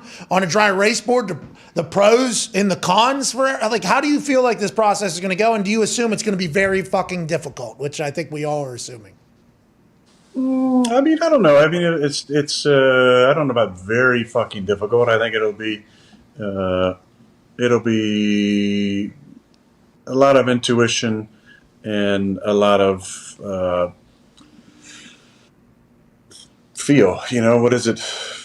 What is it? Imagination a lot as well. You have to imagine yourself in those situations, because I don't want to be sitting there during the season going, man, I probably should have hung it up, or sitting there and not at the organization and going, God, I should be playing right now. Yeah. So I think it's just a trust that I'll know exactly what to do, and then once you make a decision, that's the decision, and you're moving forward. And until you get to that certainty, you don't make a decision. But there also is a time frame for this, because I understand that my decision does impact a number of other people's decisions, and I want to be very sensitive to that. And so I will I'll definitely make a decision sooner rather than later. What does that mean? What does that mean? Because everybody's saying free agency. AJ came on yesterday and said he would assume that you would make the decision before free agency. There were some reports on the NFL Network by Insider of Sports, Rappaport, saying before free agency. Free agency is what, March 16th? Yes. I mean, that's a pretty long time. I mean, we are in day-to-day business. Are you expecting to have this decision done sooner than later in your eyes of what you said? And what does that mean, you think? I think even sooner than that. I mean, I'd like to, again, be respectful of the organization. I think the most, one decision that will be upcoming will be obviously Davante and his future with the team. There still is this thing called the franchise tag, which I, don't think 17 wants the franchise. Like, no player ever wants the franchise. Ever! But that decision on that, I believe, is in February. And in late February. So I think that should be enough time to make a decision by then. I don't want to put myself on a specific date, but I do want to be sensitive to Davante and many other guys who have decisions to make on their own futures, and to drag it out past free agency would be disrespectful to the organization and to those guys, and that 100% will not happen.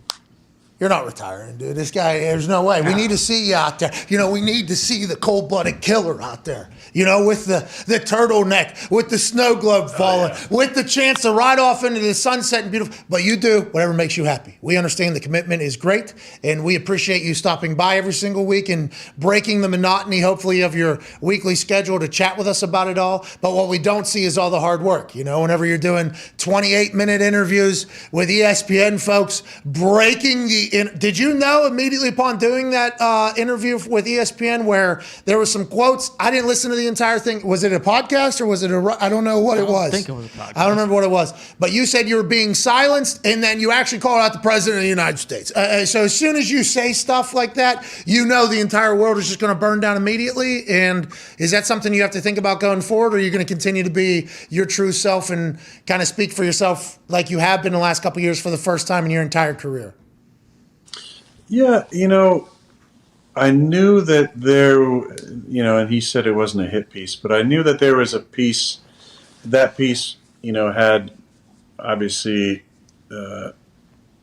some interesting stuff in it, and so I don't know why he didn't think I would take the interview, but I definitely agreed to do the interview. There was definitely some, some things in there that of my quotes that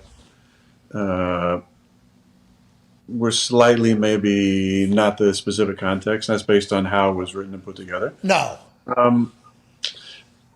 But I do stand by, everything I said, and it was some interesting questions. You don't get asked a whole lot, for sure.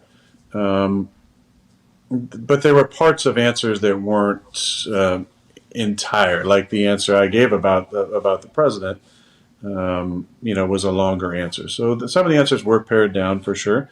But I stand by what I said in that interview, and I think to answer your question, and I've said it before about both you guys and the boys on the show.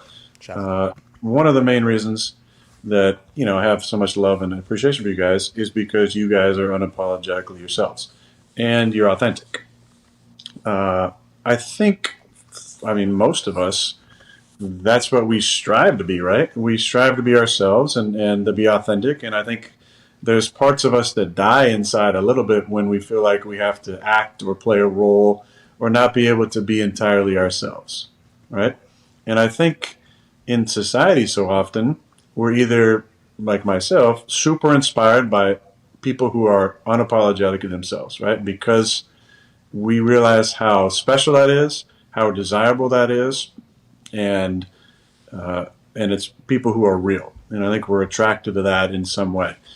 But there's also, I think, on the flip side, I have people who can't, for whatever reason, circumstances, job, fear, and there are a lot of those people who are acting and playing roles. I think there's an animosity that comes with it, with people who are authentically themselves and are unapologetic themselves. Because if you can't join it, you gotta have something on it. You gotta damage it or disparage it if you can't be that type of person for whatever reason. I think a lot of it is fear. It's just fear of people. What if I am totally myself and I'm not liked or not appreciated or not understood? But the thing that inspires me is people who are unapologetic themselves, that are authentically themselves, and that understand that it's not going to be for everybody. It's not a popularity contest. You're not always going to be liked. You're not always going to be understood, appreciated, respected by people for whatever reason. But it doesn't stop you from being yourself over and over and over and over again. And I think we in society need more people being themselves, not less people. More people being authentic, not playing a role or acting. And but I do realize and empathize with the fact that there is a lot of fear around that idea, because the structures you've created sometimes are structures that are based on perspectives or facets of yourself that aren't entirely authentic to your true self. And I've been inspired by people who are authentically themselves, and I'm going to continue to do that. Now, I'm not trying to be an activist or a person who's crazily divisive, but we're also talking about an issue that has gone from health to politics, and so there is going to be division around the things that I say for sure, and hope I can further a conversation and create more connection when those opportunities arise. And at the same time, it's not football season for me anymore, so I'm sure I'll slowly head into the doldrums of not being having my opinion out there as much. Okay. Which would be probably great for everybody. Well, that's what I was about to say as we look back on this season. And there's a lot of people saying a lot of things. There was some veteran NFL coach that was quoted as saying, all Aaron wants to do is talk about COVID and his vaccination status. Tom Brady just wants to talk about ball. Like, that's what Tom Brady. Now, there's a documentary coming out with Tom Brady. He has the TB12. He has his own Brady brand. He's an investor in crypto, I believe. He's also, everybody seems to have things, but people pick and choose what is a distraction and what isn't a distraction to becoming the best. And hindsight always wins, right? If you win, hindsight will say, like, oh, everything was right. If you lose, they're going to get you. But I think as I look back on this year, and I did this last night, I didn't know if you're going to come on today or later in the week. We would have been completely cool if you didn't come on today, by the way, because there's a lot of questions and you are still in that process of hating everybody because you lose.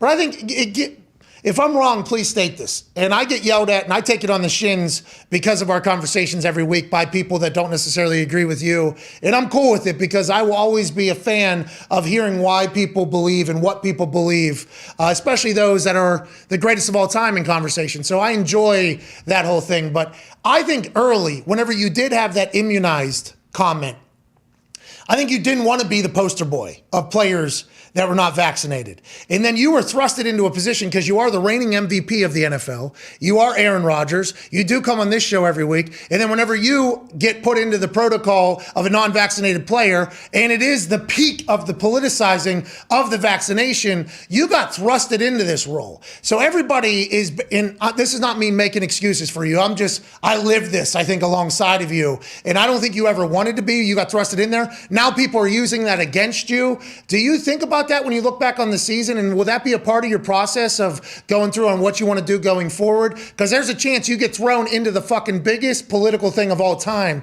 because you are a quarterback in the NFL and you are the MVP. And if you look back on this year, is that how you see it as well? Like you didn't expect to do it, but now we're looking back. Throw Rogan is a real thing. Like you're the guy now in everybody's eyes. Djokovic has his situation in Australia. Immediately it's like, oh, Aaron Rodgers and Djokovic are going to cause a tag team to fight Fauci or whatever. Like that is the immediate thing.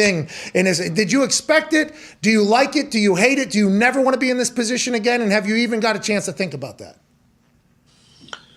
Well, I think I've thought about that throughout the season, and I really felt like at some point I was going to have to talk about it, and I was interested to see how it would start.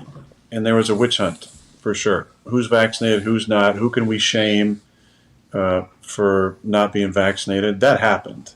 I think as you watch the narrative of COVID change, you're going to see a lot of people recanting their statements, a lot of people changing history and revising what happened. We've already seen it, and I mentioned it the Friday I came on when I was recovering from COVID, where people are saying I spread misinformation when I was saying that they politicized the vaccine during Trump's presidency, which they actually did. You're going to see the narrative change. You're going to see people walk back their statements for sure. During that time, when there was a witch hunt going on, I knew at some point I was going to get asked. I was in the process of an appeal with the NFL that I mentioned in this article that came out of ESPN that had been a multi-month conversation with them. And the appeal hinged on the exact statement that I said in the interview, is that I've been immunized. Because in my opinion, and based on conversations with the doctors that I consulted with and used to complete my immunization process, we thought we had evidence to show the NFL that I had done not only what was best for my body, but what was best to protect myself and my teammates from infection at the time. So I had also planned, if there was a follow-up, on expanding on that because, I didn't want, I wasn't going to, slough off any type of a follow-up question. And I knew I was placing myself in the crosshairs had there been a follow-up. Now, there wasn't. So in the moment I was thinking, oh, well, I might have, avoided this at the time, but also realized that sentence that I used, again, was the crux of my appeal. Now, after a few meetings, more conversation with the league and a Zoom, I realized that my appeal was denied and I would continue to be in the non-vaccinated group. It was my assertion, and still is today, that some of the policies that the league imposed on the non-vaccinated had nothing to do with health. They were more about shame than anything, and trying to coerce higher vaccination rates. One of them being you're in a room full of vaccinated reporters who are all over 20 feet away from you. Tell me how it makes sense health-wise to be wearing a mask. I just didn't think that had anything to do with health. So I continued to not wear a mask. That's actually not even what I got fined for. I got fined to going to a Halloween party. Pooh shiesty, dude. Where the small amount of people at the party, which it was a small amount, were all vaccinated. and no one else at the party actually had a outbreak of COVID from that Halloween party. That's what I was fined for. But I knew I would be a part of the conversation at some point, and was obviously hopeful I could avoid COVID and maybe talk about it at the end of the year. That didn't happen. I was thrust right in the spotlight. I think at that point, I just wanted to kind of defend myself a little bit. I feel like I was taking a bunch of crazy shots and opinions, but ultimately this issue is so politicized. It's so triggering to people. It's hard to hear words from a dissenting opinion if you live your life in an echo chamber filled with confirmation bias.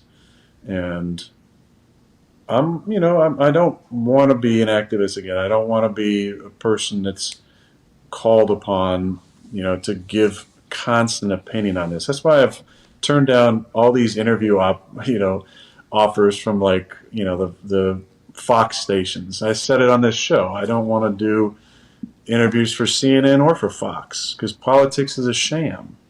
I stand by that. I don't want to be a politicized person. I don't want my views bolstering the anti-vaxxers and triggering the vax people. I want to be somebody who has an opinion, who shares it, who does research, but who's also open to hearing from both sides. Because I think that's what we need more of in this country. Hey, I think the interesting thing, though, the same people that are saying you were a distraction were the same ones that were like, answer the question now. So it was a never-ending cycle where you became the poster boy for the entire thing.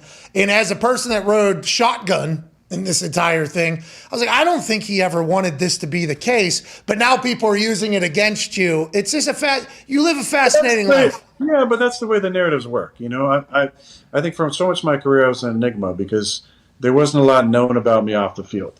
And then when I started opening up a little bit more, I think last year people were like, oh, this guy's not bad. He's interesting. He's interested in a bunch of things and he swears sometimes and he's, very honest person and people liked it.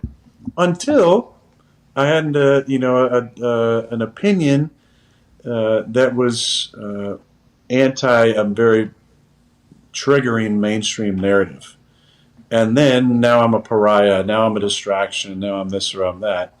But those are people's opinions, man. It's like on the Big Lebowski. That's just your opinion, man. I'm not going to let it affect me. They can use narratives and storylines just like they can use stats to prove whatever point they want. Don't even, okay? Hashtag stat. You do not. Listen, stats play for every team, and they're always right, okay? So hashtag stat, dude. Do not. All right, don't even think about on this program going after stat. Okay, please. Unbelievable. Sorry about that. Go ahead, AJ. Hey, Aaron, in 10 years from now, how do you think this whole year is going to be talked about that you've had? By me or by other people? Others. Other people, not you. Other people, just around. Will anything change between now, 10 years from now? Do you think we will look back on this? What will people say? Oh,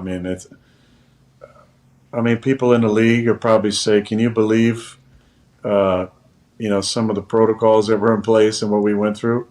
I think people. I don't know. That's tough. I think there'll be a lot of people thinking, hey, we should have handled this better or should have handled that better. I think I'll probably look back and say, yeah, maybe I shouldn't have said that at this point. I wish I would have said it this way. But yeah, hindsight is definitely 20/20. Personally, I feel I've never played better in the face of such an adverse year, and I'm very proud of that. So this was such an enjoyable year too, for all the reasons I've mentioned. Plus, Randall Cobb and his presence and coming back. But yeah, I have so much gratitude for the lessons from this year. I think in 10 years, the lessons that I learned personally are going to be still with me and be an important part of my constant growth and evolution. And I'm thankful for all the highs and lows for sure, because it was definitely a trying year at times. But I think in 10 years, man, we'll look back and definitely scratch our head about a few things from this season. You think if you were vaccinated, you beat the Niners on Saturday night? Oh man, got a book today? There's probably probably one for sure. Pushing that for sure. There's definitely. If it wasn't for the entire thing, that was the case. Ty, hey, I want to let you know this entire season, just like last year, watching Ty get an opportunity as a diehard Packers fan and a Team 12 guy has been an honor. Ty, I want to let you know that, and I hope you've enjoyed the hell out of it. And I assume you are shitting your pants for what the future is potentially for the Green Bay Packers. Well, yeah, obviously very disappointing with the way the season ended, but I would be remiss again if I mean, watching you play has brought me so much joy for such a long time, and you know, coming on this show every week and getting to sit in on these, like it really is, you know, these are memories I'll cherish forever. And I certainly hope it wasn't the last game that you ever played as a Packer, but I know that's a possibility. But when you look back on this year, do you think it'll be something where you look at this year, like in the offseason coming up, that you look at this year singularly? Or when people start talking about potentially moving on and retiring or changing teams, like do you kind of find yourself reminiscing about your career as a whole more? Yeah, it's a great question, Ty, as usual. And a baby Ty! Yeah. I've thought about that directly. I feel like my career has been multi acts, you know, like so many different parts. I think about as a backup in 05, 6, 7, that feels like a different lifetime for sure. A different person, you know, early 20s, different hobbies and things I enjoyed doing and approach as a young starter, like 8, 9, and 10. Totally, you know, those years kind of stand on their own. And then kind of a run from 11 to, I don't know, 15 or 16, where, you know, I was playing really good football and excited, you know, just that level of excitement I had was I think equaled and leveled out by my lack of experience at times too, and just the growth and the learning from each of those seasons was so important and impactful in my career. And then you know, really from I think 17 and 18, kind of the end of Mike being here and that being such an important era and part of my career, and then kind of the LaFleur era, you know, the last 3 years of a new scheme and new energy and new coaches around here, and my own necessity to evolve and adapt and grow. I think when I think back about it, it's kind of those snippets of time. As a whole, it's kind of enormous to think about. You know, I've mentioned I'm almost an adult as far as years lived here and my own evolution as far as where I've lived and what I enjoy doing and the restaurants that I go to and the things I like to do during my off time. And, you know, there's just so much gratitude for the journey. I think that's what we all can look back on and be reminded of. When you're in it, there's such a process and there's a monotony to it and a Groundhog Day effect. But when you start to look back at these stretches of time or your career as a whole, the journey, man, is just so sweet. You think about the people that had direct impact on your life, and then you can go past that. You know, being able to meet people like Craig Rigsby and Ron Souza and Rick Pitzker and John Shepard and Sterling Jackson and Jeff Jordan and Jeff Tedford and George Cortez and all these different people who had such an important impact on my life. Who the fuck are they? Who's that? Who is that group of people? It's high school and college coaches. Oh, okay. All right. Yeah, cool. I appreciate them too, by the way. Yeah. And just the impact that they had on my life. And I think that's what makes the journey so sweet is to remember where you came from and where you're at and to have gratitude for those moments and those people and those times of adversity and those times of elation. And I think that's what always sticks with you. This year will always be special and unique for so many different reasons. But I think just the lessons that I've learned, the opportunity to share the book club with people and to share more of me, maybe more than people wanted at the beginning of the season, as they soon learned about my own ideas about health and wellness. But I am thankful for all those moments and thankful for this community that I've lived in for so long and the way they've embraced me and given me so many moments of extreme joy and gratification. Okay, well, first of all, we'd like to say thank you for everything you've done. And also, shout out to all those high school and college coaches, man. I love those guys. I knew who you were talking about. I just knew other people potentially didn't, and that's hosting. It's obviously a weight to bear, but I am strong enough to do so. Are we going to get a book for the last, installment of the Aaron Rodgers Book Club that has been a smashing success? CFO Phil is here, so we'll be able to announce the amount of money that we raised for reading advocacy group of your choosing for the book club shirts and everything like that. We cannot wait to make that announcement. You've made a real imprint here in a community that I never in a million years could have dreamed of being a part of. Never read a book, but I'll get to it. I'm going to read them all in the off season. Do you have another book, and what is it? I was thinking about doing 1984 by George Orwell. A little too much on the nose, and then I realized it's been given some sort of designation recently that it has too much, triggering information. And Jesus! Is this a misinformation on the program? Right? Am I going to get killed for what you just said? I don't know the book world enough. No, but I definitely have read 1984 by George Orwell, written in 1949, actually. And there are some striking similarities to the world that we live in today. Oh, okay. All right. But I don't have a book today. I was thinking about doing just a random pick of anything behind me, but I was looking at the book list yesterday, and I just thought it was full and complete. And I'm so thankful for all those books on there. The cool thing I will say, if you leave that up there so I can reference that in what I'm saying, but I've heard from so many people this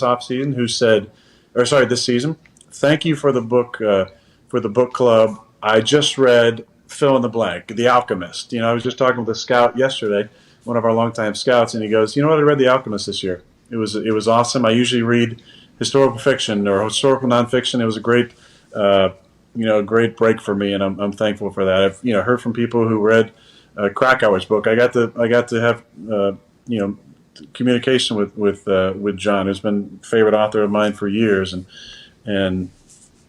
to highlight. Mark Manson talked about the subtle art of not giving a fuck. He made a reference to it, and all the other self realization books on there. You Are the Universe, Ram Dass's book, are super deep and meaningful to me. To highlight Alex Trebek's book, for the role that he's played in so many of our lives was pretty awesome. Obviously, The Power of Now I see on there. What else do we got on there? I'm missing The Giver. Multiple people came to me and said, recommending The Giver. It was fun to go back and read that one again. I remember, being in seventh grade and having to read that. And, I heard from somebody recently who said, you know what? The last book that I'd actually read was The Giver. So I thought it was important now, 20 years later, to go back and make the first book I've read since then, The Giver, again. And they, the stories about people interested in reading has been really cool. I'm thankful for that, and thankful to spread, some of those books that I personally read. One of these days, Pat, I hope that you don't rely strictly on Connor to give you the info on that. But there are some good books out there. In a hypothetical world, where things fall back into place, and we end up doing this again, which according to you is the only reason that I win MVPs. No, I never said that. I never said that. No, I never said that. Definitely expanding on the book club and finding some more organizations to help and encouraging reading advocacy would be pretty awesome too. Well, I think you've done a great job, and you've opened my eyes. I mean, the Book of Mark there, The Subtle Art of Not Giving a Fuck, that guy's selling cigs at the age of 12 or something like that. I was doing it at 10. Kindred Spirits, me in the Book of Mark. I can't wait to hopefully read that someday. Or next year, Pat, he could be in studio with you next year. He's wearing a blue hoodie, and maybe he could be in studio with you playing for another team. Well, and I hope not. I want you to be in Green Bay. Fuck off, AJ. No, Colts would be cool too. Sack The whole of team shit. is built. Team is built. Team is ready to go. Team is stacked. We got an MVP in the backfield. He looks good at blue. as well. And we started this conversation literally with me saying, "Oh, you look good in that blue." You know, that is literally. And then allegedly the internet has heated up, but that is your life. Everything you do and say or hint towards is going to get speculated upon. We're excited to watch on as you make a decision that's going to affect a lot of lives. I think what we should do, it would be fun just to, troll some people who dislike you because, you give me a platform to spread all my misinformation. But in the past, I've enjoyed leaking, like when I re-signed, I hit up James Jones. I believe it was just because I love JJ, and he's like the anti-media guy. He's so fun on TV and such an amazing teammate. But some of us who played with him have given him the first info, and I know it pisses off the pros, so the Schefters or Rappaports who are great at what they do. Wow. I know it probably doesn't make them feel great, but if I when I come to a decision, I should probably come on your show first, right? Hey, And come on in, dude. Come on in. Whenever the water's. I'll come to Indy, and we can do it in person. Yes. Put the uniform on. Oh, yeah. Yeah, do the whole thing. That'll be great. It'll be like a high school person, you know? Yeah. And they're either picking up the golf visor, I'm retired. Everybody fuck off. Or if you're doing the whole thing, we'd love that. We'd appreciate that. And even if that doesn't happen, I want to let you know we're all pumped for you, thankful for you, and hope that you can find happiness forever in whatever you decide. I appreciate that. I appreciate you guys and coming on the show. It's a lot of fun. Thanks for the forum to talk about things that are important to me. And thanks to all you guys for asking some good questions, as opposed to, I think, some of the rhetoric out there. You do ask some tough questions. AJ probably more than anybody, because he has a subtle way of weaving in these inside jokes that him and I have had for the last 15 years in a way where nobody quite understands it, except for maybe me, him, his wife, Nate Weir, Spencer Havner, maybe a couple other people. But I do appreciate our time every single week. It's a lot of fun. You guys do an incredible job. I'm so happy for your, the money you guys have gotten to keep doing the show. You guys deserve every friggin' penny of it. And keep doing you. Keep being unapologetically yourselves and authentic to your true self, which is why people love you. Why they tune in. And why folks like myself want to be on the Pat McAfee Show. So keep up the good work, boys. Much love. I was going to play a little Iris, maybe. Oh, yeah. Yes. But I thought a better song would be Time of Your Life, but I actually lost the sheet music, so I'm not going to do that. Oh, whenever you come and do the whole... When I come, we'll play a little bit of that. Hey, when I come, you little come. Green Day. Little Green Day. We all come. When we all come, we'll make this whole thing happen. We appreciate you, man. Thanks for stopping by. Our show ain't shit without people like you stopping by, giving us conversations. We're very thankful for the opportunity 2 years in a row. Last question, actual question. You win the MVP or don't win the MVP, does that change anything in your mind? No. Okay, cool. So it doesn't matter. All right, well, we hope you win, obviously. It'd be cool. Hell yeah. Obviously. Cool. But you deserve it as well. Ladies and gentlemen, the reigning, defending, undisputed MVP of the NFL, who's staring down an offseason that the entire world is going to be looking at. Mm-hmm. Golfing with TaylorMades, ladies and gentlemen, Aaron Rodgers. That was awesome, AJ. Hey. Yeah, man. It's good. I feel like I get attacked by people that don't watch the show often for how long my questions are. And I like to let people know that is my strategy. I like to ask a question, and then I like to get the bullshit cliche answer out of the way in my question so we can maybe get to the next layer, right? I'm going to give this answer. If you give the same answer I just gave, They know they can't do it. Let's go a little bit deeper. I know that you are blah, blah, blah, blah, blah, blah, blah, blah, blah, which is normally the first answer. But how come? Sometimes it works, sometimes it doesn't. Didn't get a chance to chat about, that game, why the rhythm was off. I think he talked about their defense being good. But the chat about his future, man, is so fascinating. I don't think he's retiring. No. I don't think he's retiring. Do you, AJ? I mean, maybe. Who knows what's going to happen over the next 2 weeks? But it doesn't feel like that was a conversation with a man who's done with football. It doesn't. I mean, yeah, especially after the way that he played all year. Yeah, I have a hard time seeing him step away right now. Me too. But I have no clue. I don't know. I mean, honestly, I don't think he knows. So we'll see. Well, he said he's going to feel it, intuition, his gut, kind of the universe, which has kind of been the book club all year. Excited to watch it. To all the boys, thank you so much for your hard work. I love you guys. Love you, Pat. That's the end of Aaron Rodgers Tuesday, season 2. Pretty good. Yeah, Pretty not damn bad. good. Well, Pretty Very good. Not the end quite yet. It might Season be- 2. Oh, season 2. Season Okay. 2. Season 2. The Season announcement 2. will be season 3. Season 2. The announcement will be it's like Dwayne Claus. bonus? Christmas special. Oh, It's a Christmas special. okay. It's a Christmas special, and then we'll go on, hopefully, to season Amazing 3. Christmas special. AJ, incredible work. We appreciate you, buddy. Thanks, guys. You didn't do that to Aaron. You didn't give him the. I did. We did. I did. I did. Oh, you did. Okay. You just didn't. Also, I think it would be only right if we. Snap that thing. No, I think this. No, I'm gonna keep it. That's going in the sin. By the way, Come I on. was thinking the entire time, and I wanted to say to Aaron, we would have known that you sent it if you had sent one maybe to you and Ty. Oh, okay. So you're expecting more out of the gifts. Not for me. For Ty. For others. If you're looking at gift horse in the We talked about I this. was wondering if Ty wouldn't have had a Absolutely. note either, though.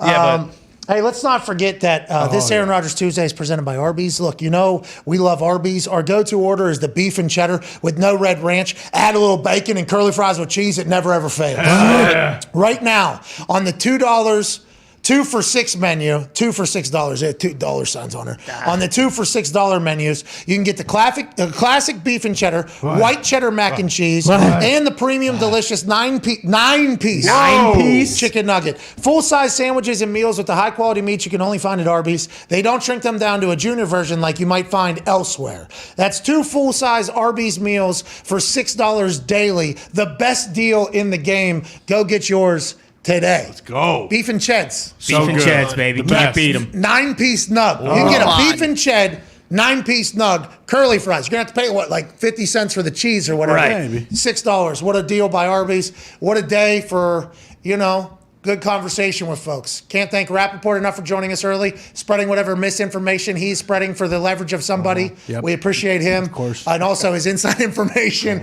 Aaron stopping by. AJ, your time. Hammer Dahn will be at about 3:20 Eastern at youtube.com/Hammer Dahn, giving out winners every night. We'll see you tomorrow. Cheers.